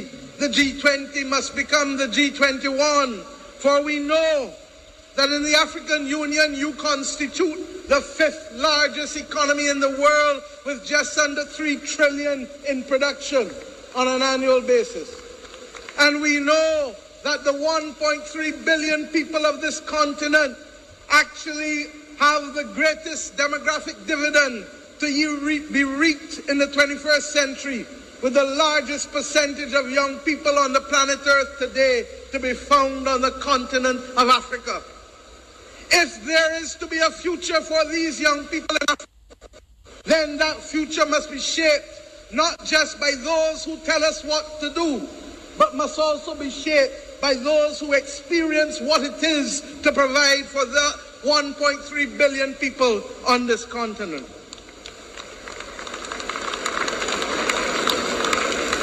My friends, we stand in solidarity and in unity with you on these great issues.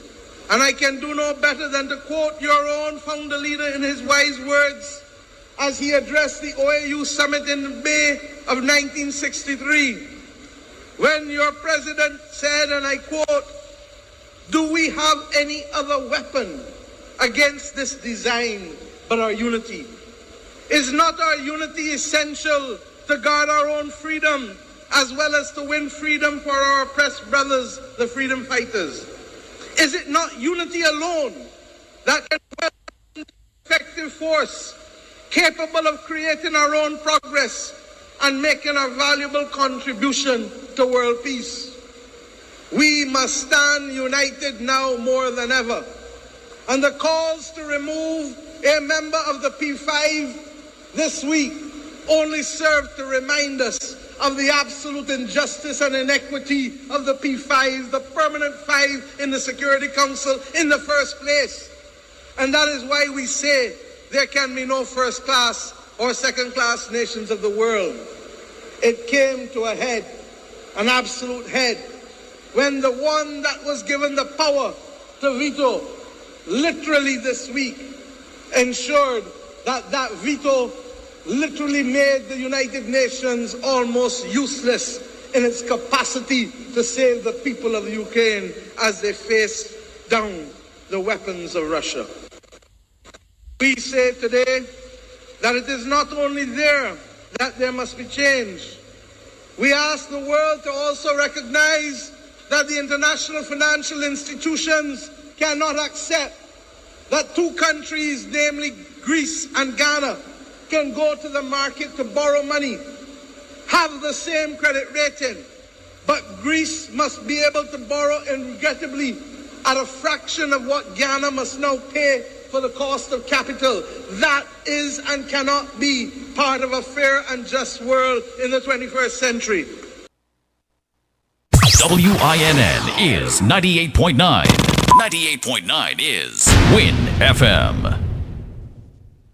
Horswood's Building and Nevis Centers continues to make your lawn and gardening easy. Go to Horswood's Building and Nevis Center now and get 25% off store-wide on the entire lawn and garden equipment. Yes, for the months of February and March, Horswood's Building Center and Nevis Center is making improving your lawn and garden easy with 25% off garden supplies, garden equipment, garden accessories, including weed eaters, lawnmowers, and much more. Get 25% off all lawn and garden items happening now at Horswood's Building Center in St. Kitts and Nevis. Horswood's Building and Nevis Centers, making home improvement easy. Terms and conditions apply. See store for details.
Welcome back to Voices here on WINNFM 98.9. It is 12:57 here in the studios of WINNFM 98.9, and we are continuing Voices for today. I'm your host, Devon Cornelius. Thank you so much for joining. The phone lines are open, and we are taking your calls at 466-0989, 762-0989. If you are in the UK, please call us at 033-344-0065.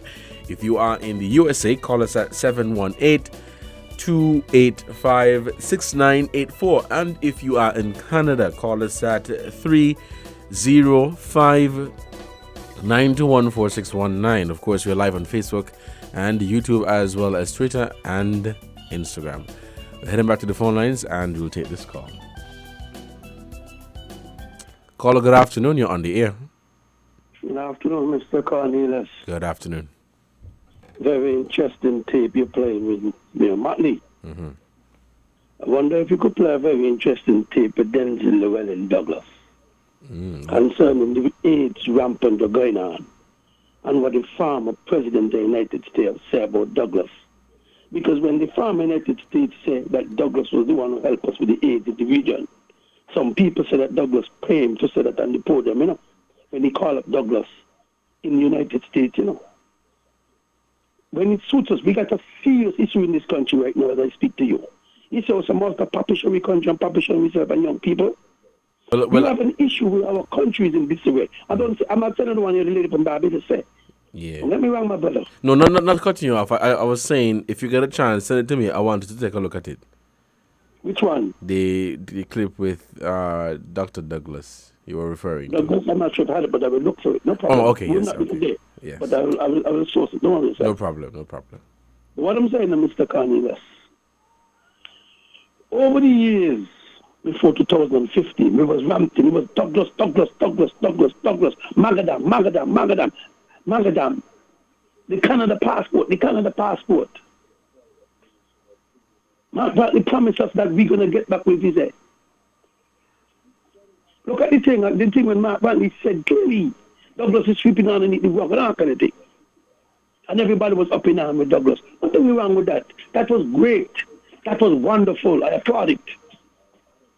This station I'm speaking unto you right now, there was a paying ad, that Douglas is a galloping dictator. Paying ad. But yet some people trying to blame the media for what is going on within the unity concept. Nobody want to call them out, no. Blame people. Put the blame on all you, the media people.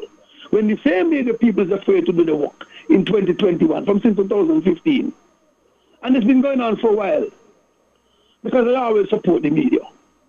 The only thing I realize with the media, that some of you guys would be afraid to ask the question. Because you see what happened to the other when you ask about the question. But yet some people are going to call you to say, they're blaming you all. The media asked a question lately, you know. You ask Mark a question and the backlash you get. Somebody asked Lindsey Grant about the case, the backlash. The media being disrespect all the time. You know why? Because you guys are young into the field and most people want the thing is they want the job. And that's why I was willing to stand up, my brother. Because you guys must be able to ask Lindsey, Douglas, Dr. Drew, Conway, the hard question and should not get a backlash because you can't go in the media thing. But nobody defending you. What is listen to that? The media. When they in the media put unity together, the media came together to get rid of Douglas. Sorry, unity came together to get rid of the Douglas, and the media was carrying it because there was on Win FM, there was on Freedom, there was on ZZ, there was everywhere to get rid of Douglas. But all of a sudden now, the media now must not say what's going on. When people calling Patches last night, the other night show, calling Lindsey Grant a dwarf, live on ZZ, they called in last night and it was more confusion after confusion. It's about Lindsey, Patches plenty tape with what Lindsey say and how people think what should happen to Lindsey. Nothing wrong. Nobody going to tell you that today. Nobody going to tell you that, my brother. Because we are covering up now. We got a serious issue. How we country running, Mr. Cornelius? You tell me. Who's running the country?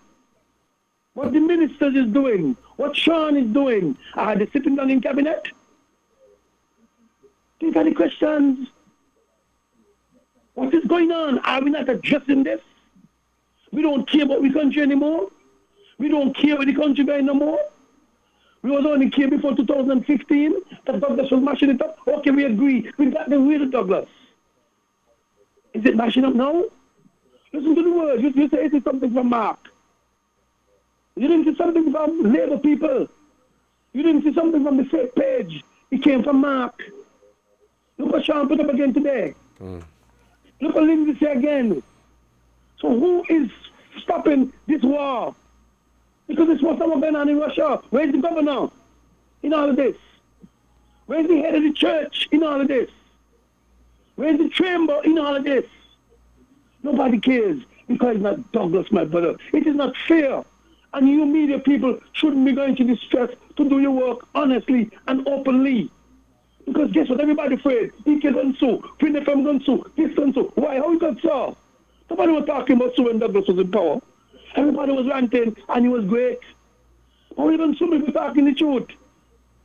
That's the problem today. We're still afraid. Even though I'm going to say the truth, I'm afraid. It's just going to the airport again.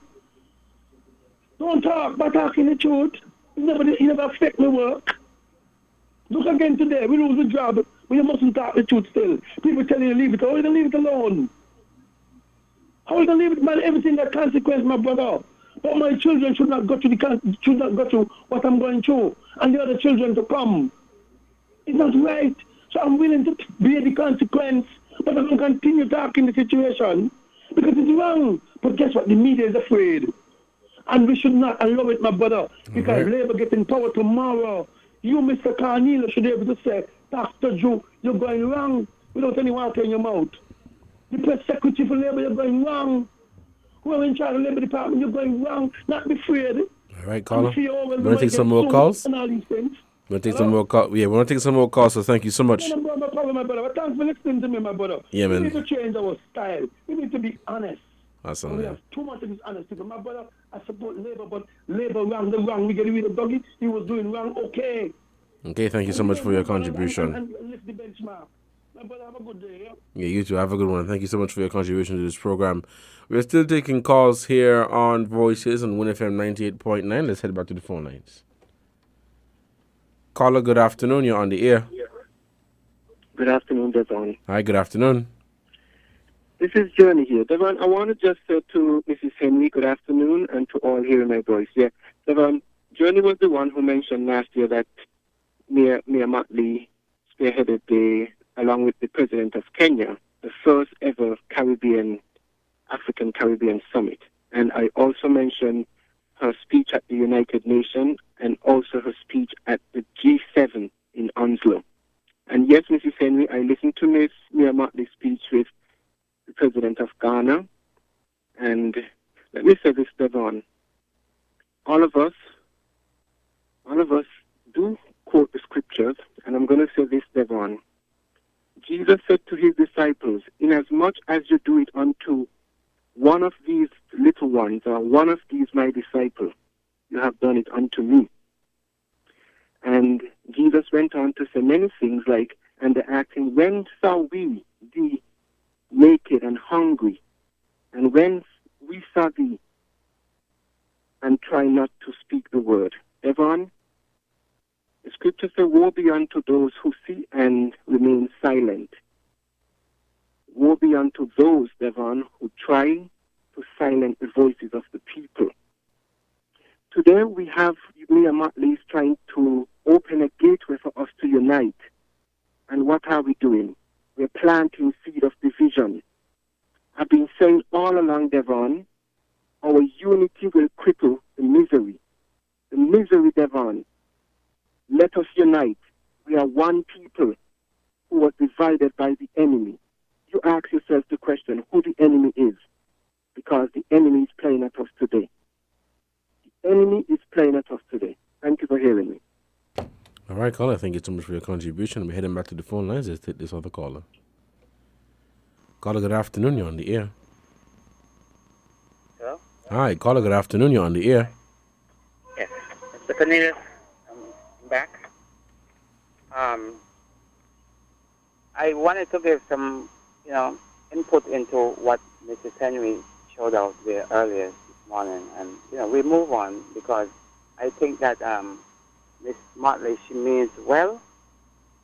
And even though you did not say the whole entirety of the speech because it's long, she made certain connections. But the synergies is what we know that these little nations, our little nations here, as good as we would do at times, cannot compete. Mrs. Motley talked about the P5 and how that because of the inconsistencies and the corruption and the like, one of the P5 might succumb to the others in terms of what is unveiling on us. And even though she mentioned all these things in combination that has been shown at us, she did say our ancestors. This is a word that we use all the time because they would not turn their backs on us. The resilience of what your grandmother would have taught you remain with you, Mr. Cornelius, forever. And in that resilience, we will overcome. And so this is what I'm saying. Well, I happen to be born on a Saturday. So when she spoke about, and a lot of the leaders will talk about Kwame Nkrumah, his contribution. He was such a profound leader on the continent. And it's in 1957 that Ghana happened to gain independence. And being born on a Saturday, I carry the name Kwame because any Ghanaian that are born on Saturday carry the name Kwame. It depends on what name you're born, day you're born on, you are given a particular name for that day. And so I carry leadership, and if you would research the name Kwame and what it means a strong leader. And I assert that in terms of my responsibility, my mannerism, my respect when I get an opportunity to speak, and my assertiveness, knowing that I have the leadership and I command this leadership in terms of the responsibility of who would listen to me and wanted to get it correct in terms of my research, because I am not about deception. So that's some of the synergies, the contribution that we have to make, and the linkages. The Atlantic could not have kept us apart because our spirits, our energies, our ancestors were brought over here in us, all in our DNA, and science can attest to that. So this basically is my contribution in terms of we cannot stand on our own over here. She talked about the oil prices that it's probably $18 now in our spheres. I have to pay gas for $18, and those who do businesses and in private taxis, private vehicles, let alone the food prices that have been rising. And so any little skirmish that happened, not saying what is happening is not a skirmish, it has the propensity to become a greater war. It would affect us, but we are resilient. Thanks for listening. All right, thank you, caller, for your contribution to this program. We're still taking your calls here on WINNFM 98.9. It's 11 minutes, past the hour of 1 here in our studios of WINNFM 98.9. Of course, you'll end this program at 1:30. So, yes, that was the speech played by, speech by the Prime Minister of Barbados, Miss Mia Mottley, speaking on the occasion of Ghana's 65th anniversary. Let's head back to the phone lines and we'll take this call. Caller, good afternoon. You're on the air. Good afternoon, Devon. Thank you very much. I appreciated you playing the part of the speech by Mia Mottley. You're welcome. Yes, and I hope it gave some of us hope. Because sometimes we say all of our leaders are dogs, and you know what I mean? When you have to understand the struggles that our leaders have to go through to get anything done in a world that is dominated by the G7 and the USA, we have to give them credit, you know. You have to give them credit. It's not easy. And I like how she emphasized the concept of unity. We do more together than apart. We do more together. Now, did you hear the thing about, I think it's Prime Minister, President Ali of Guyana? No, what is that? He was talking about the agricultural thing. What he is, by the way, Dr. Douglas then was the minister responsible for health in CARICOM. You understand? So it wasn't a private position. Just like how Timothy is for health. Yeah, I understand that. Right. So Ali now is the minister in CARICOM for agriculture. And they are going to, I don't know, they met already, but they're going to meet to discuss agriculture production in Guyana to help to ease the burdens that we will face. Now, you may not know, but earlier when CARICOM started, Guyana was designated for that. That countries were to even send people to Guyana to produce crop because, you know, they have the land space and they have the rainfall. And, of course, insularity broke it down. So the ministers of agriculture, or the prime minister, supposed to meet, I think soon. I forgot the date, but you could check it out, though. Because I think in Zagan, you know the man from Ali, I don't remember his first name. He's either the president or the prime minister of Guyana. But he is also the minister responsible for agriculture in Guyana. And I was thinking to myself, we just complain that we don't have enough land and so. Because I think some people from Barbados went down, and not to say Antiguans went down. Because we're talking about food sustainability. And when you have land space like that, and the thing is right, we could. The only problem sometimes we face is the transportation. Do you know if this Dominica boat has started to come back and the St. Vincent boat? I am not sure. I don't know. Because they used to come on a Monday to sell in the market. Because they talk about food sustainability with all the price of everything going up. We will have to change our style of eating and go back to some of the basics. So thank you again. Thank you again. And I want you to check out that one because it involves all of CARICOM, increasing food productivity and food sustainability. All right then. All right. Thank you, caller, so much for your contribution to this program. It is 11:15 here in the studios of 1FM 98.9. We'll take a break to give a shout out to our sponsors. And when we come back, we'll continue Voices right here on 98.9. I am your host for today, Devon Cornelius. Let's take this break. We'll be right back. We're different. We're 98.9. 98.9. Win FM. Bust a move. Door-busting savings happening now. Horsford's Automotive is busting loose. Huge door-busting discounts on all 2020 Nissan Urban 16-seater buses. Bust loose with as much as $25,000 off on all 2020 Nissan Urban 16-seaters. Yes, up to $25,000 off on all 2020 Nissan Urban 16-seater buses. But that's not all. Down payment busted. Absolutely no down payment. Payment on bill of sale. Busted. No payment on bill of sale. Payment on servicing for 12 months. Busted. Free servicing for 1 year. Buy groceries on gas for up to 3 months. Your choice. Busted. Your choice of absolutely free groceries or gas for 3 months. Payment on registration and licensing, tinting and accessories. All busted. That means they're totally free.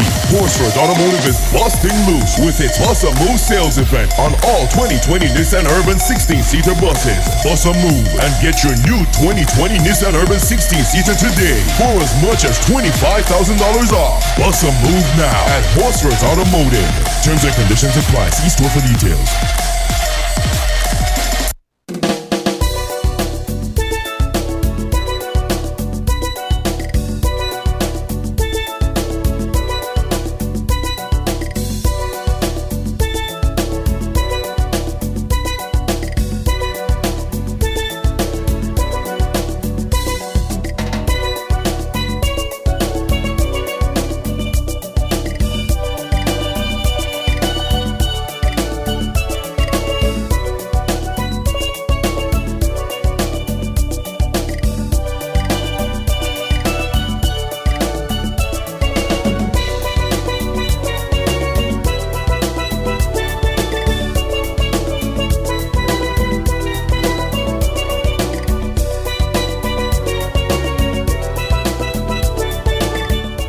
Welcome back to Voices here on 1FM 98.9. We're heading back to the phone lines and we're taking some calls at 466-0989, 762-0989. Let's head back to the phone lines and we'll take this call.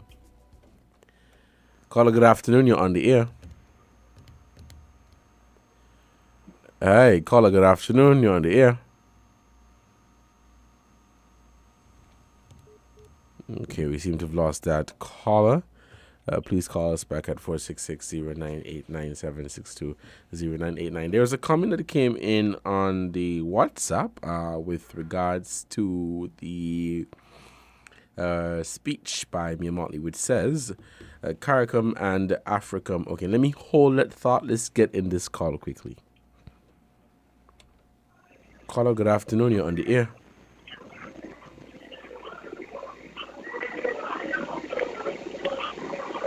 Hello, caller. Good afternoon. You're on the air. Oh, a very pleasant afternoon to you, Mr. Cornelius, and all your listeners everywhere. I would like to make a little input on a hot topic I've been hearing on another radio station. I've heard it on another radio station. And There is a particular caller. He identifies himself when he calls. And as what Journey. what is that? What is the topic? Right. He has seemingly it appears as though other callers are misinterpreting what he is saying, and they seem to believe that he is saying that he is God.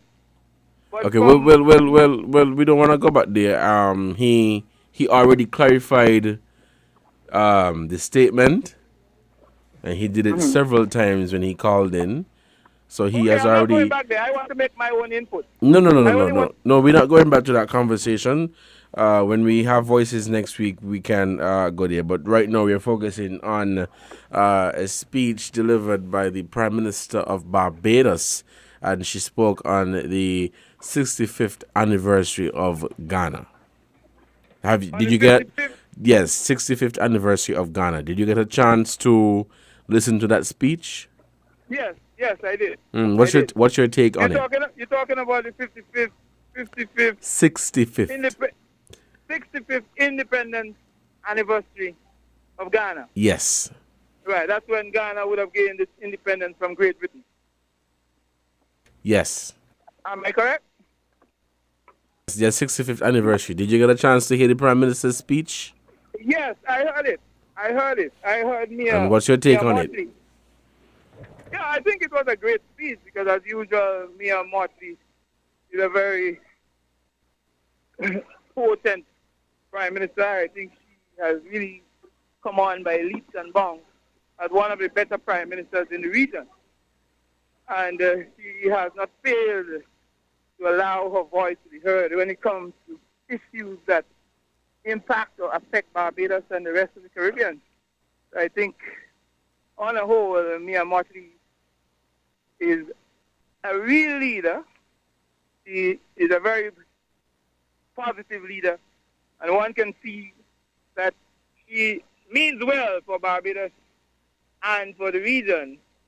And I think she has represented both Barbados and the Caribbean region very well indeed. I was very impressed with the speech, and I think that she made some very salient points.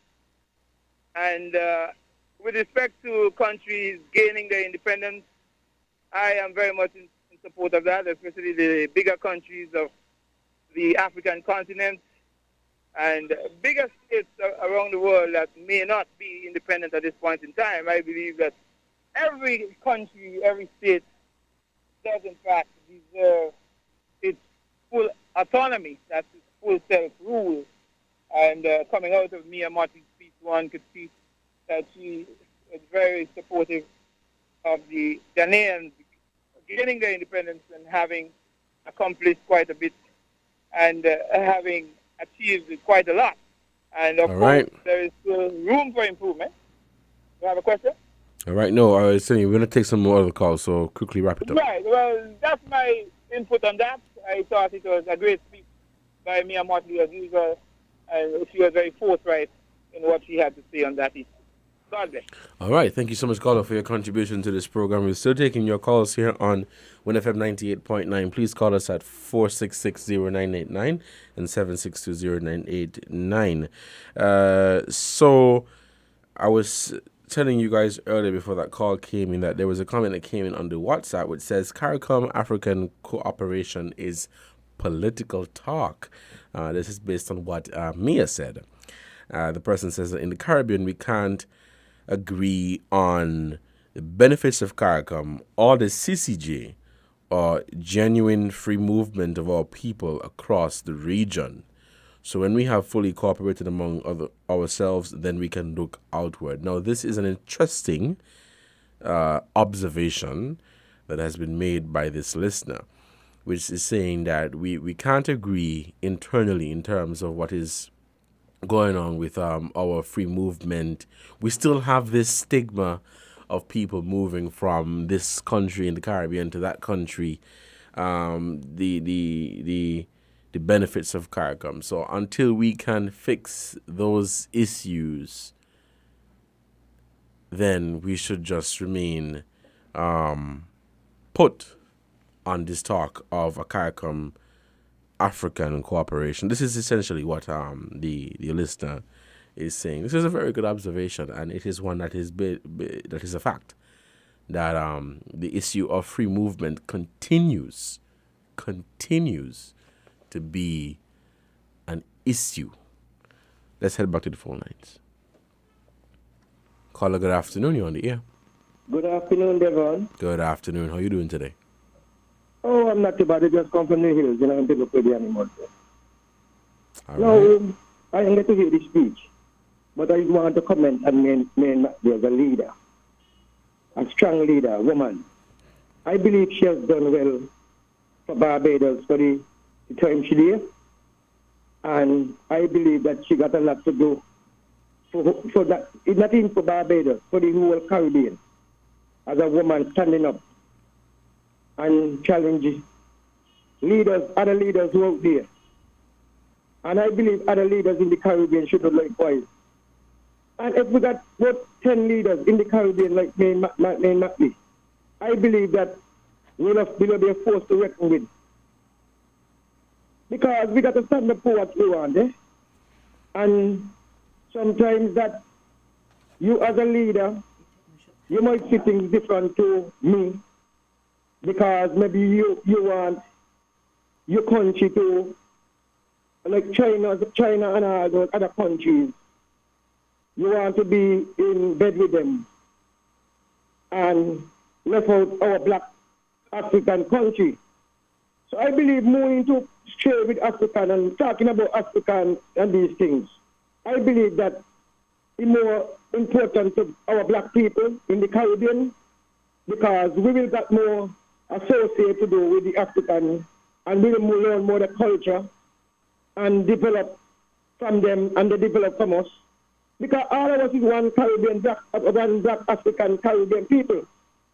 So I just want to give Mary Mackley all the credit as a black woman, a black leader, you know. And I hope other women should come as leader and come on this stream and come like Mary Mackley to stand up for your country, for the people, and for the Caribbean as a whole. And everybody gonna have a different political views, against certain things, But right is right and wrong is wrong. If you're standing up for black, you're standing up for our black people. That means that you can't trade with other country. You could trade with other country. But I believe that going forward, I believe that she's doing something really good for Barbados and for the Caribbean. Anyway, you have a wonderful Yeah, day, man. Yeah, and thank you so much. You have a wonderful Friday. Thank you so much for your contribution to this program. We'll take one more call before we wrap up today's edition of Voices. Today's Friday, March 11, 2022. And let me say thank you guys so much for your contribution to this program. And we have that last call. Let's take this one. Caller, good afternoon. Make it quickly. We're wrapping up the program. No problem. Happy to be your last caller. Mr. Cornelius, why so much women being oppressed from 2015 until now? We had Women Day some days ago, and women still crying out for the oppressed and the behavior of this government during the pandemic and before the pandemic. But yet, we're picking up the lady in Barbados. But our woman here in this country is screaming out, need equal rights and justice. Need the severance money, need this, need that. And nobody. We have a gender affairs, we got this, we got that, and everybody is quiet. The woman in things need to be speak about too. We need justice and equal rights the same way. Let's not pick and choose. You have a lovely day, my brother. And thank you so much for your contribution to this program. We're out of time. And let me say thank you so much for your participation and contribution to this program. This has been another edition of Voices, and I've been your host for today, Devon Cornelius. Thank you so much for your contribution to this program, and see you tomorrow for Inside the News. Well, actually, tomorrow's Inside the News will be hosted by Alarm Clock, so please be sure to tune in tomorrow at 11 for another exciting edition of Inside the News with the good folks from Alarm Clock. But stay tuned. We have Coming up at 2 p.m., happy hour with DJ Jed Sounds. And of course, at 3 p.m., we should have Musical Surge by DJ Flames. And of course, our newscast at 6 p.m., the daily sports and news. And at 7, we have Friday Night Lime with Daddy Sauce. So we have a very packed Friday for you. So stay tuned to WINNFM 98.9. At 2 o'clock, we have Happy Hour with DJ Jed Sounds. This has been another edition of Voices right here on WINNFM 98.9. And I've been your host for today, Devon Cornelius. Until next time, you guys stay safe. Wear your mask, wear your seatbelt, don't drink and drive. You guys take care. Found the sound 98.9 Supermarket shoppers understand that convenience matters. At Hortsport's Value Mart IGA, we know that price matters most. Ample parking and the widest variety matter. At Hortsport's Value Mart IGA, we know that